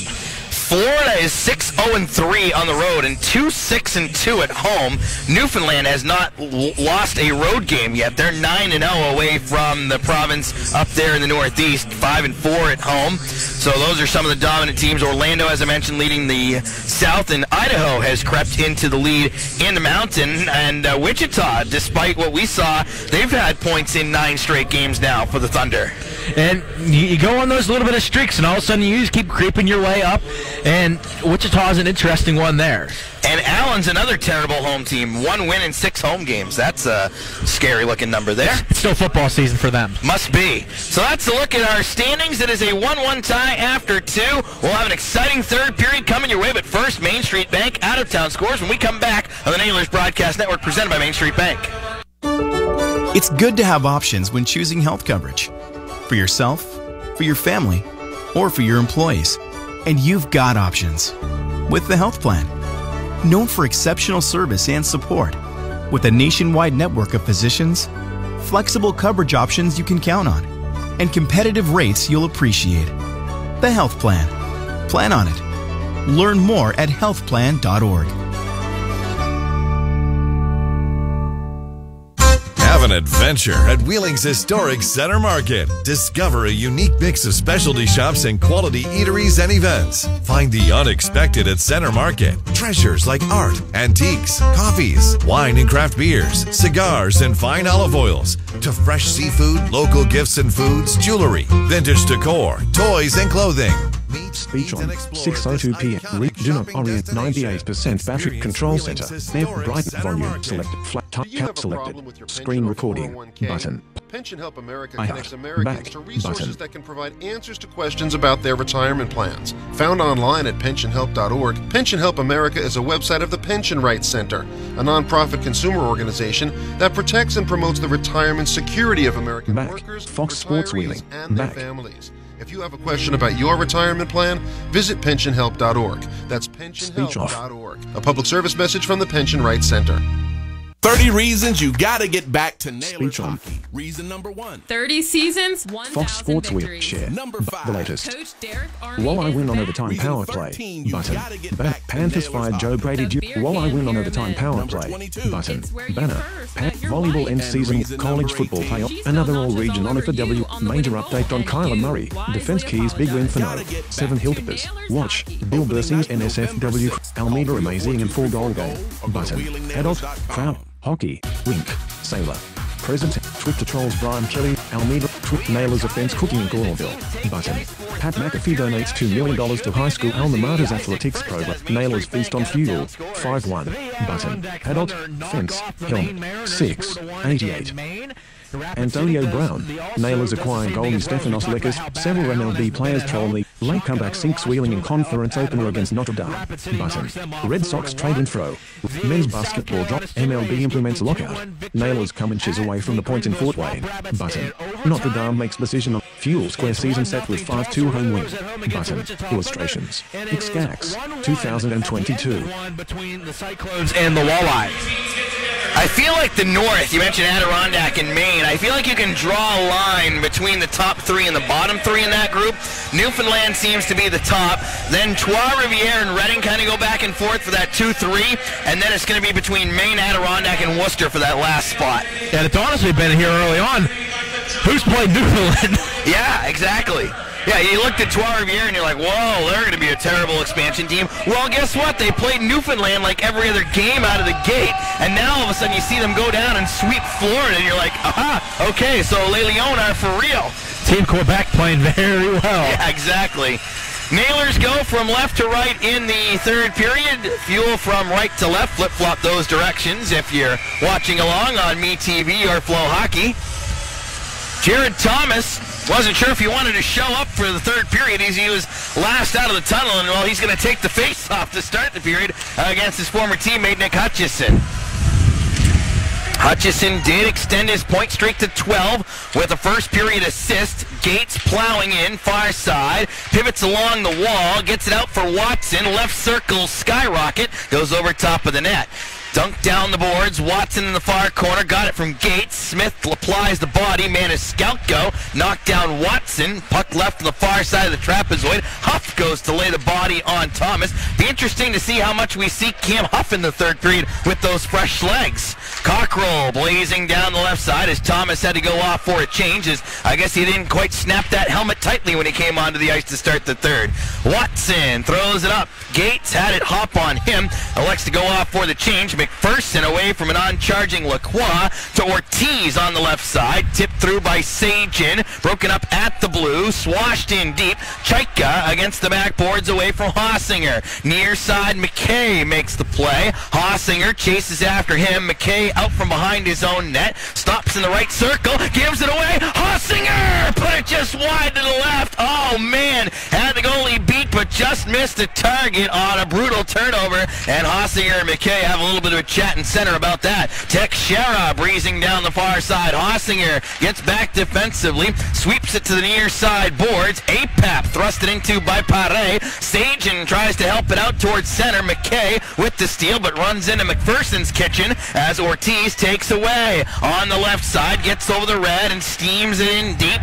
Auburn stopping behind the net for Teixeira. The reversal up the far boards. Iverson taking there. Boomhauer got in the way of that for just a second. Puck goes through Victor, so icing waved off as Foley, a little touch pass in behind the goal. Victor up near side. Doherty helps it for Boomhauer on the left side. Chugging in at the circle of Rister up over top of the net. Pelts around. Foley drills deep towards the corner. Hampton protecting on the right side. Boomhauer's there as well. Cameron rides it around far boards. Iverson takes over high in the air. Glove down by Foley, who eventually tosses it down to his stick.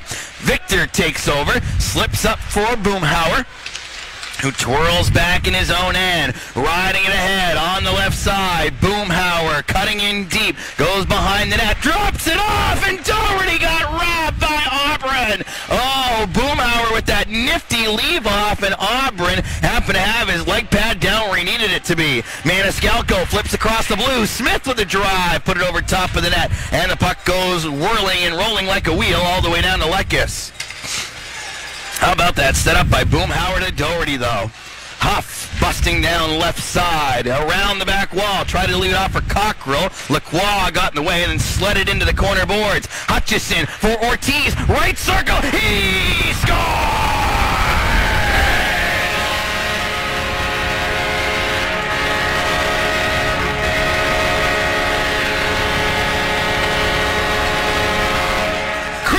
Ortiz with the wrist shot from the right circle, low on the stick side, and the Nailers take a 2-1 lead at 2:58 of the third.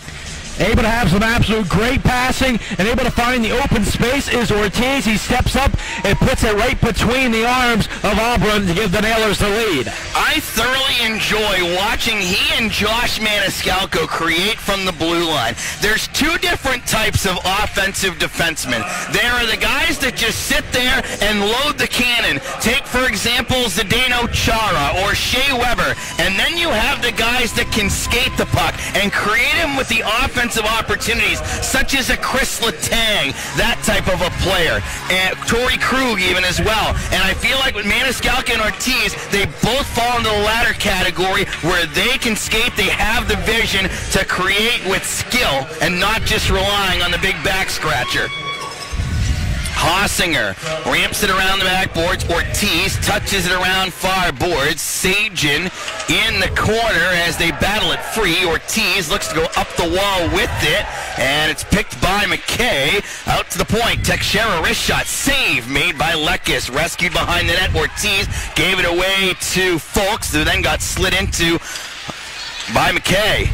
McPherson up for Pare, left side. Play goes in offside on the Nailers. 3:55 gone in the third, and it's 2-1 Wheeling. The assist on that last goal for the Nailers. If it didn't put it into yourself once, it's Nick Hutchison with the lead assist, and Jared Cockrell picks up the secondary. That is 8 points in 4 games against his former team for Slick Nick.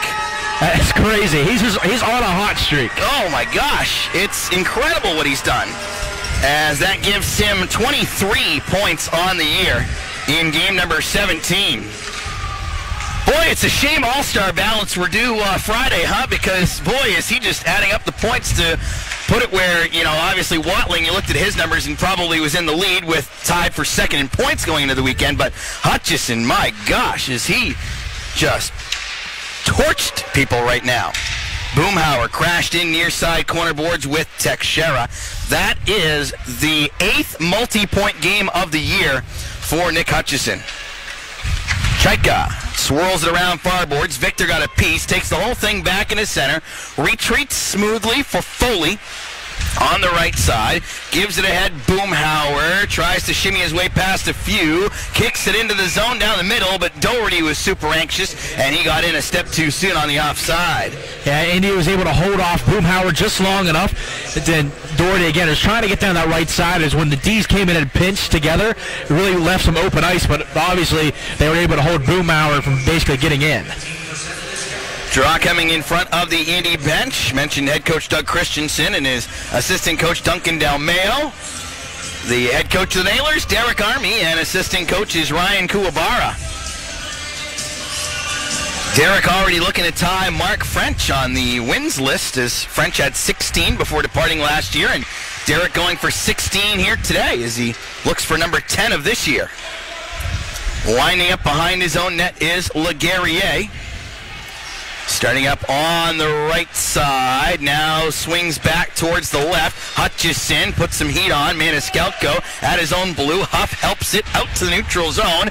Kicked through, thrust it in by Laguerriere. Bounced in on goal, and Lekis bodies it aside. Not the Fuel Square season set with 5-2 home win. Button. Dumping down the wall. Explore image. Activate. Default. Up the near boards. Everybody lets it go, and it goes all the way down for icing. I thought Hossinger could have thought about it, but he's like, no, let's just let it go. Well, for a second there, I thought Maniscalco, and as he is going to go for the change now, he went back to come and get it. I think he was like, oh, that's going to be icing. I'll just let that go and then wait to take my change. I didn't see that. I couldn't have made that play. No way. You see, I already had one foot open and the door was already open. What do you want me to do about it? Clearly. 5:20 gone in the third period. 2-1 Nailers in the lead. LeBron James expected to miss impressive. LeBron James expected to miss impressive road win for no. 14 West Liberty. Button. Former UCF star shot and killed by father after fight over dog bite. Report. Button. West Liberty lands 8 on all-Met grid squad. Here's how a high school team got to face Wheeling defeats Fort Wayne in overtime. Button. Tomlin. How would respond to Claypool's Cyclones escape victorious and feisty affair. Button. Adult. Helmet. Hockey. Ice skates. Rink. Robson Edge. 40. AP. Has it smack far side. Ortiz. Virginia Tech zeroing in on next head. Hilltoppers Howard nets 100. Tigers. Hilltoppers Howard nets 100th career coaching win. Button. Adult. Virginia Cyclones. Tom Wheeling. Here's how a high West Liberty. Former impressive road. LeBron impressive road win for no. 14 West Liberty. Button. Fuel Square season set was not Fuel Square. After he made the initial shot on Hossinger, and I think what created that was Hossinger going across the zone and forcing Auburn to make a save while going laterally across his crease. Good steal. Flagel forced it for Doherty. Flags comes in with a right side shot and off the F on the logo on the jersey for Auburn. Easy nice. Flagel is his first of a nailer. As Auburn started to move over to that one side, and Flagel put it on, but wasn't able to pick that corner. 6:08 gone in the third. 2-1. Nailers in the lead on the Nailers Broadcast Network, presented by Main Street Bank. What if your bank offers CDs with consistently competitive and higher interest rates? That's what I want. What if, unlike other banks, they're normally open more hours? And they don't use high teaser rates on CDs only to lower them later? Isn't that the way all banks should be? And even more, several of their CD accounts have some of the best interest rates. That's money in the bank. The right bank. Open your CD account at Main Street Bank. You deserve a bank this good. Minimum balance of $1,000 to open. Penalty may be imposed for early withdrawal. Member FDIC. Equal housing lender. It's good to have options when choosing health coverage. For yourself, for your family, or for your employees. And you've got options. With the health plan. Known for exceptional service and support. With a nationwide network of physicians, flexible coverage options you can count on, and competitive rates you'll appreciate. The Health Plan. Plan on it. Learn more at healthplan.org.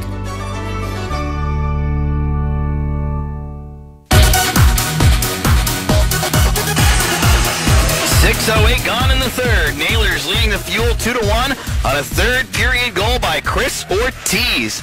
And yet another defenseman goal, Isaac, for this weekend. Just because they're on the blue line doesn't mean they can't score.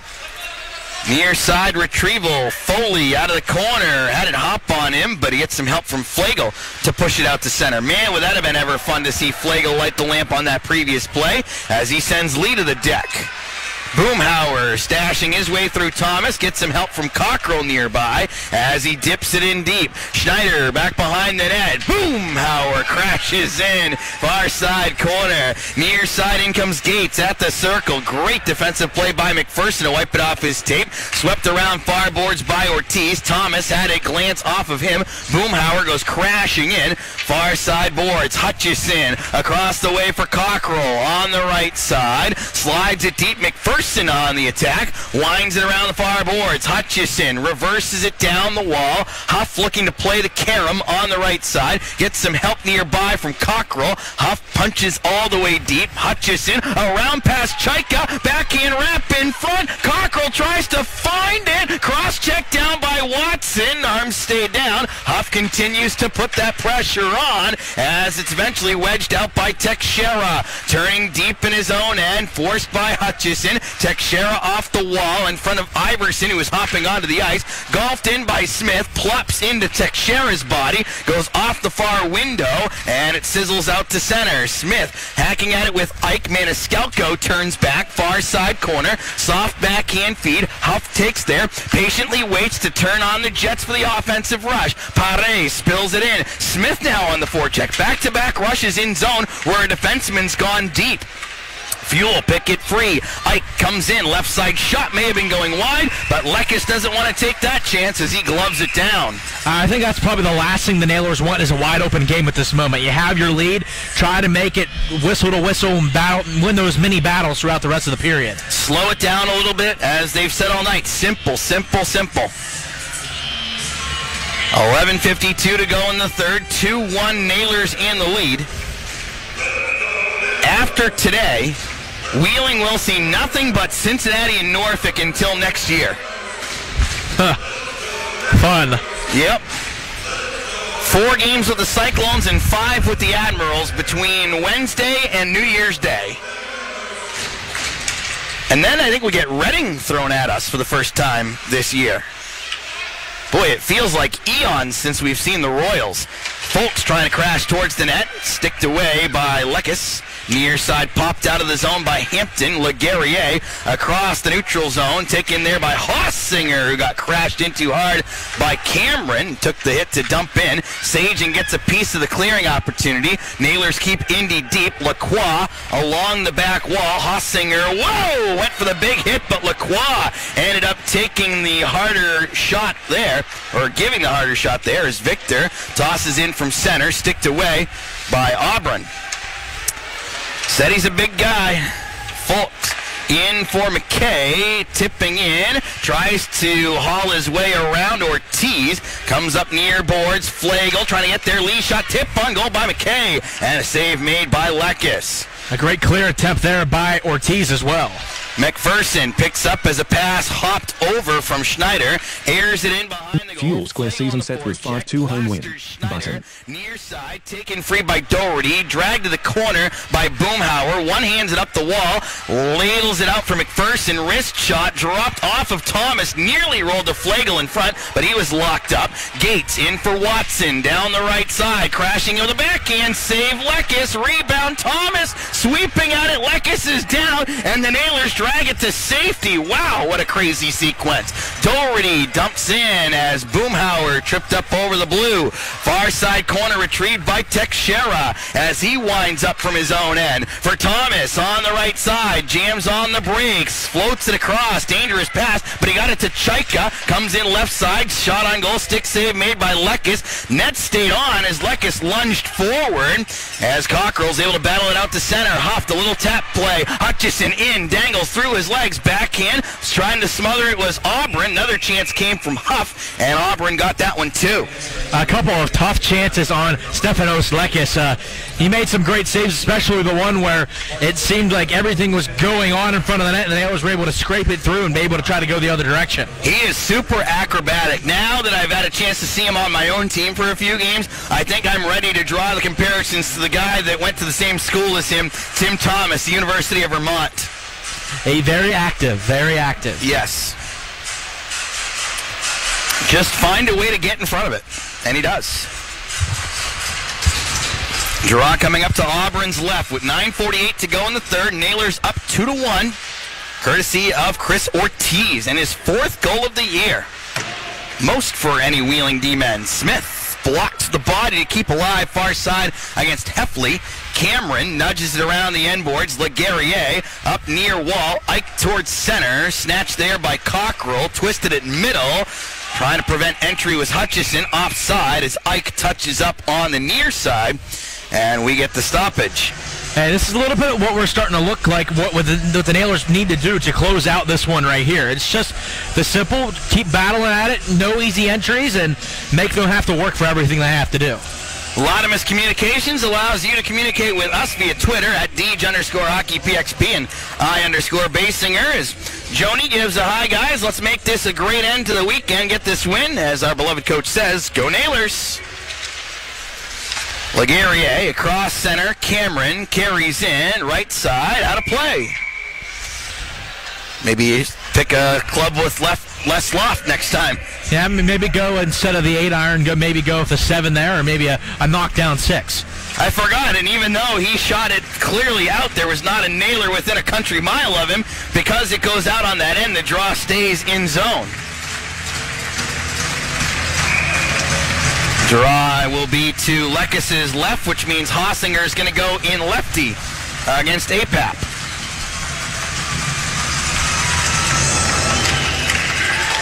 Shot off the draw, whizzed over top by Keegan Iverson.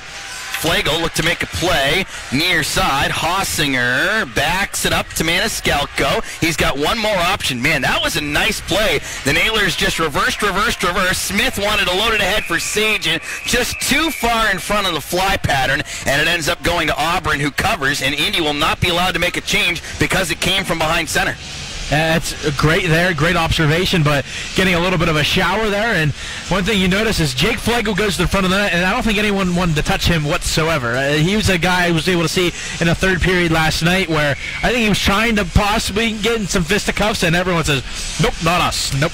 I liked what Wheeling did in its own end there, as the shot by Iverson had missed wide, and they had originally tried to go up the right side, but they saw that it was a bit packed there, so they just slowly, okay, Hossinger's like, I'm going to back it up.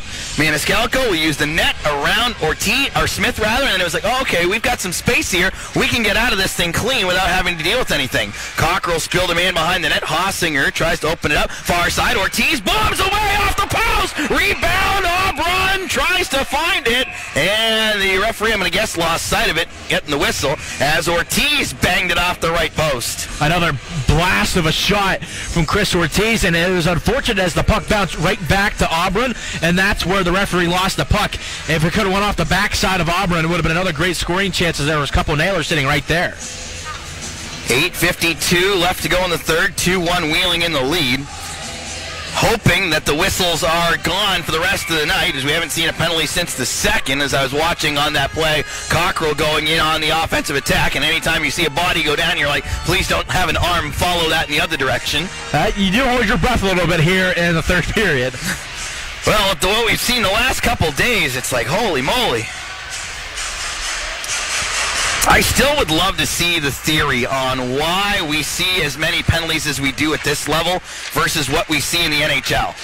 Like, you'll never see an NHL game right now with penalties or power plays like 5-5. It just doesn't happen. And I don't know if that's just because the players play such a clean game up there, or if the referees are just so much more willing to let them do their thing. Fuel go across the ice. Icing waved off as Foley gathered in, got thundered into by Lacroix. Victor behind his net, got it free to Foley. Up the near side, Hossinger looking for some trailing teammates as he pokes it down the wall. Schneider tried to get it through Cockrell. Near side corner, Lee in a battle with Cockrell along the near side wall. They continue to scrum for it. Lee trips over Cockrell's stick as they continue to muscle. Lacroix and Hossinger, as he pulled himself out of that pile, just wild right swing as he tried to turn around and cold cock him. McKay turning through McPherson, then Maniscalco ended up getting the leg out and taking down McKay, and Wheeling indeed will get a penalty. So now that Project Best penalty kill is going to have the biggest kill of the night now. You don't want any momentum to switch the other direction.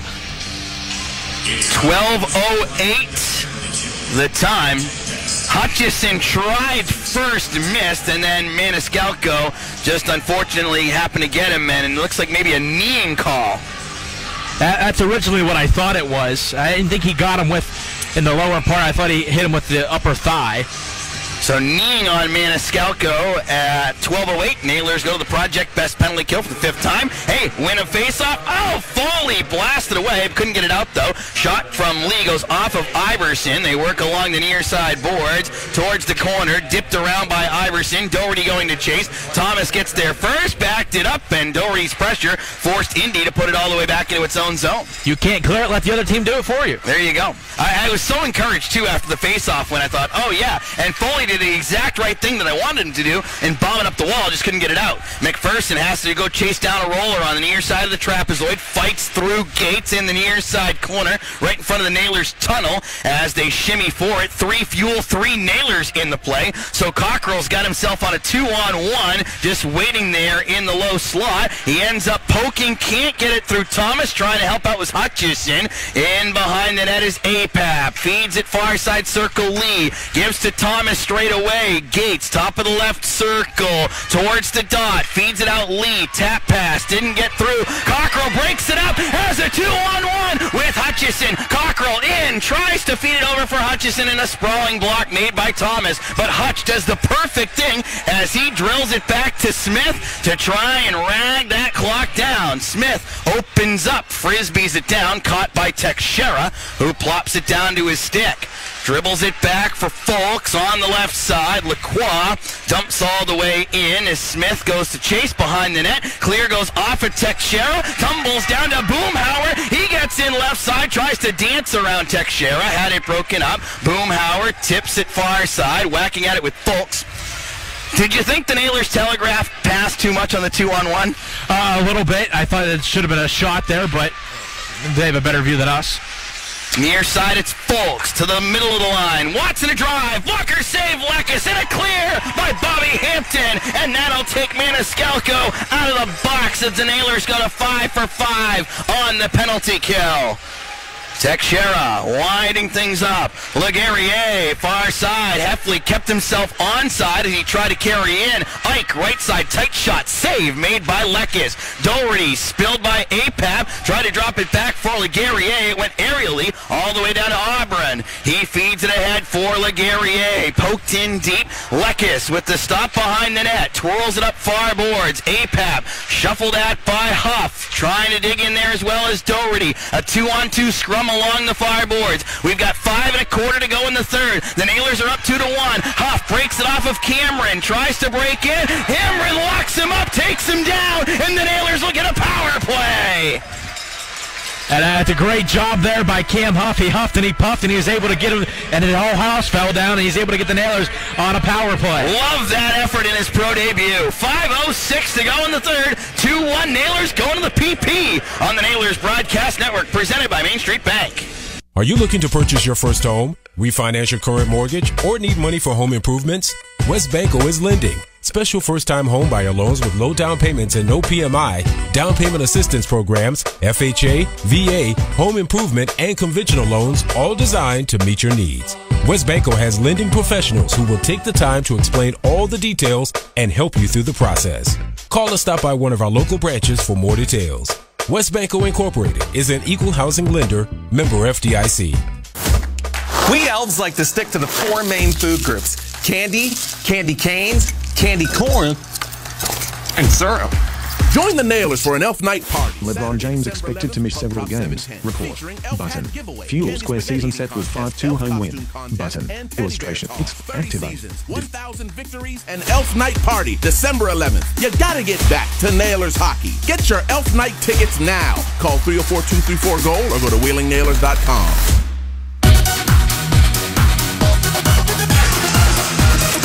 2 minutes holding on Chris Cameron at 14:54. Nailers plug in an AEP power play for the fourth time tonight. They are 1 for 3, and boy, would an insurance goal be humongous here.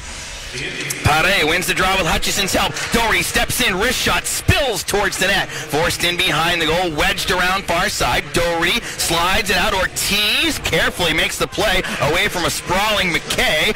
Whacked out of the air by Lacroix, goes wide of the net, but touched up next by Lekis, so no whistle, as Ortiz goes back to grab from his goaltender. Ortiz, the difference maker right now. His goal has Wheeling up by 1. Sprayed in by Pare. Far side boards Laguerriere. Try to go up the wall. Doherty snuffed it out. Pare has it hop on him. Sagen out from behind the net to Hutchison at the right point. Gathered it on his backhand. Looked low with Sagan's help. Hutchison drives in deep along the back wall. Sticked out by Laguerriere, who snags the clearing attempt, though. Glove down by Ortiz. Gives to Sagen. Right side shot. Pad save. Juicy rebound, and eventually fought out by Indy.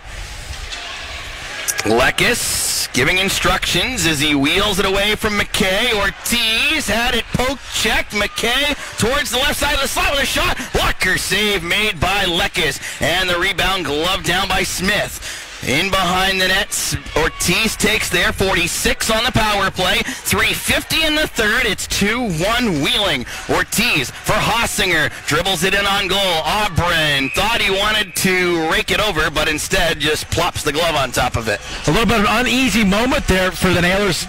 Yeah, it was a pretty good shorthanded chance for the Fuel, but Lekis comes and makes another great save, and the Nailers still have 37 seconds here on this AEP power play. You'd like to see them win this and possibly throw another quick shot in on Aubryn. Draw will be in the circle to his left. Nailers have had a better third period as they have 7 shots, but Indy has 10. 32-24 in that department. Battle on the draw. They scrape for it, and Boomhauer ends up with it. Smith, right point, down the wall, Hossinger, into the corner. Boomhauer from in tight, tried to shimmy it across. Maniscalco chased down at the left point, fumbled it. Luckily, though, Heffley was unable to run away and gather up cleanly, and Cockrell was first one back on it defensively for Wheeling. Hossinger backs it up to Smith, near side corner, collided with Heffley. Maniscalco takes over with 10 on the man advantage. Josh comes streaking up the middle, feeds it left side. Smith at the circle, jams on the brakes, backs it up Cockrell, down the wall Smith, along the left wing boards. Teams are back to 5 aside. Puck hopped as it was looking for Hossinger, and then thrashed in deep by Maniscalco. So the Nailers are now 1 for 4 on the power play. Thomas starts it ahead on the right side, crisscrossing towards the left, defended by Hossinger. Smith puts the body into him. Foley tracks it around, far side. Boomhauer lengthens up to try and whack smack it through Spencer Watson, and he does. Hampton kicks it to his stick, gets in left side pass for Foley, jumping up, went off of Watson and awry. Hampton out of the corner for Pare, crashing the net. That got broken up. Sagen hustles back to play it in neutral. McPherson on his left. Ahead is Pare. He wires in a backhander. 2:22 to go in the third. Nailers ahead 2-1 on home ice. Looking for points in 6 consecutive contests. Far side, Lacroix tries to go up the wall. Got it out to center, but right there is Ortiz to thrust it back in. Glove down and tossed aside by Auburn to Lee. Far side, up comes Iverson. Coming down the right side boards. Ortiz shoulders into him. Folks drops it along the far wall. Ortiz chasing after it. Folks up against the backboard. Centers, goes all the way out to the point. Teixeira over one time wide by Laguerriere. And this one sizzles back to center. The arm is up in the air for the goaltender. Iverson, right side, down for Folks, in tight, and it rolls in! Folks and Lacroix on the right side send it trickling in over the line, and Indy ties it at 2 with 1:38 to go in the third. And that's an unfortunate one, just trickles in on Lekis, and that is an unfortunate one, as that I believe will go down as a 6-on-5 goal. Yeah, counting the bodies on the ice, it certainly looks like a 6-on-5 situation there. As Indy gets the tying goal, Folks goes off Lacroix and makes it 2-2. So Lacroix gets his second of the day. And it'll be Folks and Iverson with the assists. So the Nailers have given up a 4-on-4 and a 6-on-5. There's been one 5-on-5 goal scored tonight. In behind the net is Gates, twisting up the left side, high in the zone on his backhand. Feeds it over, far circle. Schneider is shot, and that's blocked up out of play by Doherty. And now, if you're the Nailers, you want to make sure you can at least secure a point out of this game. So you definitely just want to be able to go and get this one overtime. But if you want to take a chance here, this would be a good time to possibly do it. But you want to make sure you're able to get back. Draw will be to Lekis's left. And it's Smith taking over, has Hossinger trying to break through, put himself offside, but it's icing, so it's 6-1, half dozen the other. You're getting a whistle one way or the other. Yeah, Hossinger just lost where the puck was and just went all the way down.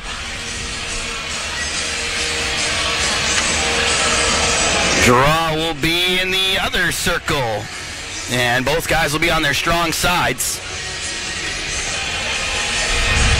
As it's to Lekis's right. Oh no, they were going to use a lefty. We're going to use Hutchison. I thought they were going to go Hossinger.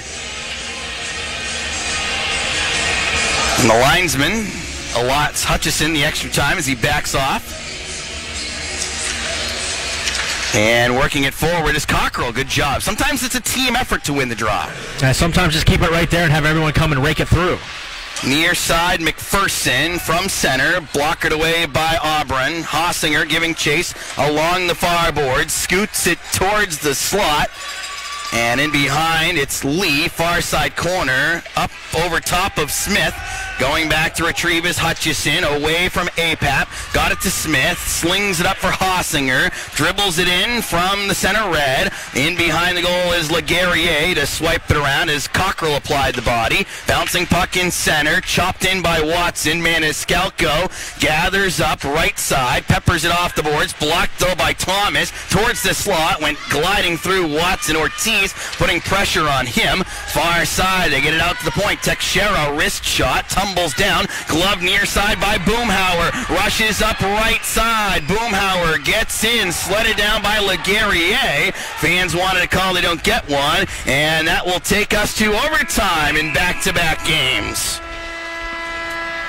The Nailers will extend that point streak, but you would have liked to be able to finish that one off. Yeah, it's always tough when you give up those 6-on-5 goals because you're oh so close. You're within 2 minutes of getting the victory, but as you said, another point, so they're up to 20 on the year. And they've already guaranteed themselves a winning record at the quarter pole. Third period shots on goal. The Fuel had 11, the Nailers had 7 for a 3-period total of 33-25. Indy went 11-11-11, right in order. Consistency in that way, but it should be interesting here in this overtime period to see who. You have to think a little bit of the advantage goes to Indy scoring the late goal, and again, this is only a back-to-back for them instead of the 3-3 where the Nailers had to play overtime last night as well. The Nailers are 2-1 in overtime this season. They won against Iowa and Fort Wayne. They lost against Toledo. The goal scorers were Almeida and Maniscalco. Indy is 0-1 in overtime, and that came against Toledo. They've also lost a shootout to Cincinnati.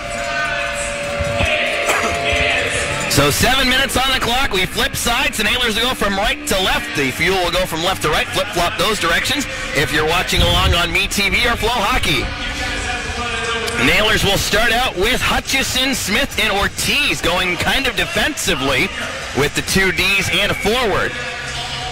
But we've already seen Chris Ortiz. I think if you have a great offensive defenseman like him, I think you're willing to throw him out there. Kind of a utility in this situation where he can skate it well and almost play that forward position. Indy goes Apap, Gates, and Lee. Hutchison lines up behind his net. Here he comes on the right side. Now motoring up the middle. Hutchison in. Wrist shot. Blocker save made by Auburn. Hutchison grabs his own rebound. Retreats back out to center. And then all the way back into his own zone. Is he just going to rush it again? Here he goes. Plows down the gas pedal. Comes in down the middle. Glides over left side. Look for the lane with Smith going to goal. Now he backs off and will retreat back into center ice. Gives off for Ortiz. Let somebody else play with the puck. See what they can do with it. Ortiz surfs his way in, goes down the right side, in the circle, gives to Hutchison, left side slap shot, blocker save made by Auburn. Lee nearly had it clipped away from him by McPherson, dribbles it safely back to Thomas behind the Indy net. McPherson lurking as Lee explodes out of there, then drops it off as the Fuel ring it up. Here comes Gates into the zone on the left side, waiting as they complete a change. Flicks it off for Watson, far side. McPherson defending on him. Watson driving middle, wrist shot, glove save made by Lekes. Thought about playing it, but he'll hold on instead. And that's the one that we saw early on here in this overtime period is puck possession is key. I think that's the most important part in overtime, and Nailers were able to swing it around of Nick Hutchison a couple times, but you saw Indy right there. No need to rush anything. Hold on to it and make sure you have possession of the puck. We've played 1:14 in OT, and we remain deadlocked at 2. Now we see Sage and out there with Hossinger and Maniscalco against Lacroix, Watson, and Teixeira. How about Hossinger for 3 big goals on the weekend if he can do something here? Gets away from Watson as he trucks it out. Maniscalco, an OT winner earlier this year, slings it on goal. Save Auburn, and he had it go exploding out in front of him for just a second, but he's able to haul it back in and cover up. Not a bad idea with the low shot, but I think you want a little bit more on it, so it's able to get that big rebound. Not bad, though, to turn a defensive zone dry into an offensive zone chance. I'll take that. You're no complaints there, but... And with the draw being in Wheeling's right side, Hossinger will take it. Indy changed up the personnel, putting Apap, Ike, and Teixeira out there. Hossinger wanted to go forward. Teixeira curls out of the far side corner, gets it ahead for Ike. Coming up left side, nearly tripped himself over the blue line. Maniscalco trying to rub it away. Apap far side has Teixeira leaking, and Teixeira fans on the shot as he had Sagen lunging at him. Maniscalco trying to poke it out. Teixeira driving deep, left it on the left side. Can't get it to go. It's poked just wide to the right. Whoa, what a mess that was. Hossinger starts out for Wheeling. And Wheeling wants too many men on the Indy change, but doesn't get it. Sagen curling in, left side, taking his time. Hossinger changing out for Ortiz. Smith has the puck, working in, left side at the circle. Stops as he was pressured by Gates. Smith backs up with it out to center. Hutchison hops over the boards. Ortiz ahead. Smith chasing down on the right side. Possesses against the wall. Creates some space for himself. Hutchison on the right side. He spins back into center. Watched there by Apap. Drills ahead. Smith feeds it open. Far side. Ortiz. Wrist shot. Save. Rebound. Oh, Hutchison just missed. Ortiz, the drop pass off of Smith's skate. Goes all the way back into the Wheeling zone. Lekes thought about it, but Ortiz was in the fast lane as he was able to get back and collect. Oh, Hutchison was inches from nighty-night. So very close, just lifted it a little too high. Ortiz up the middle, handoff. Hutchison past one, gets in shot, blocker save made by Auburn. Oh, Hutchison has had so many chances here in OT. LaGuerrier for Watson, right side. Beautiful poke check by McPherson. He wants to turn on the engine. Here comes McPherson in left side, settling down a wobbling puck, keeps the possession, spins around left side, shot, floated it over top of the net. Cockrell chases after against the backboards. He spins into the slot. Cockrell right side around the backboards. Eventually got spun down on the play. LaGuerrier takes over. McPherson forces a steal. Doherty left side in. Wrist shot missed wide to the left. Oh my gosh. The Nailers are coming so stinking close. Near side, it's spilled behind the net by Thomas to LaGuerrier. The Nailers have had 6 shots on goal in overtime, which is nearing 4 minutes old. Thomas looking for Folks. It's out of his reach. Maniscalco's going to put every little ounce of 3-and-3 in him to chase down for icing. Now the Nailers, you get a chance to get that change. You obviously want to get one of your better face-off guys out there on the ice. And before, it was a miss, too many men on the ice. And considering it wasn't around the bench, when the other guy's on the other side of the red and skates back and goes, oh, that's 4, but leave it as is. Man, oh man, the chances are coming for Wheeling. Hutchison, Ortiz, Maniscalco to go against Thomas, Folks, and LaGuerrier. Draw to Auburn's right. They whack on the draw. It's in Folks' feet. Taken out by Maniscalco. Ortiz crashing in, spin around shot, and he just dusted it wide. Hutchison dropping back. Maniscalco plays back in center, quickly in for Ortiz. Right side, Hutchison back to Ortiz. They score!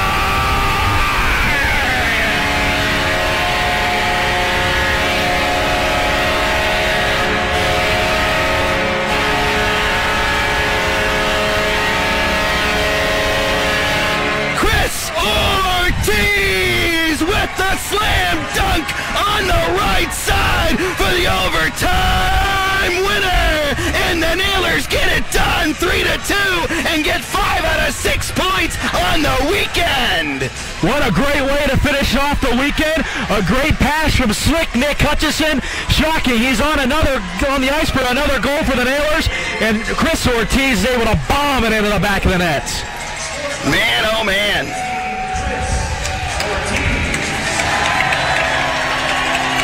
Ortiz gets the goal. Hutchison with 3 assists. And Maniscalco gets the other one at 4:11. Wow.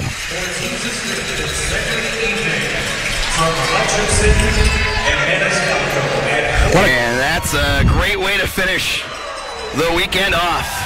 Yeah, so you might get a little disappointed that you didn't win in regulation, but you still were able to come down and get the win. So here's a funny stat for you, Isaac. The Nailers had 7 shots on goal in the third period. They also had 7 shots on goal in overtime. That's hilarious, and that's more shots on goal than they had in the second period as well. Man, oh man. 4 minutes and 11 seconds, and they were just firing away at the Indy net. That was, it was almost like, all right, one of these has got to go in eventually, right? Yes, it was high quality too. They weren't just lofted on goal. There were some rips. And the last one was the most open shot you could get, and Ortiz gets it done. All right, this was a tough decision, but there are some guys that definitely, I think, prevailed above others for the 3 stars of the game, brought to you by Carpets by Jameson, as Nick Hutchison gets number 3. That's 9 points in 4 games versus Indy, by the way. You think he remembers where he was before? Lekis. Wow, was he brilliant in the last of a 3-and-3 that he played all of. As he was 32 out of 34. And Chris Ortiz, third period goal and overtime goal as the Nailers are victorious. 6:49 p.m.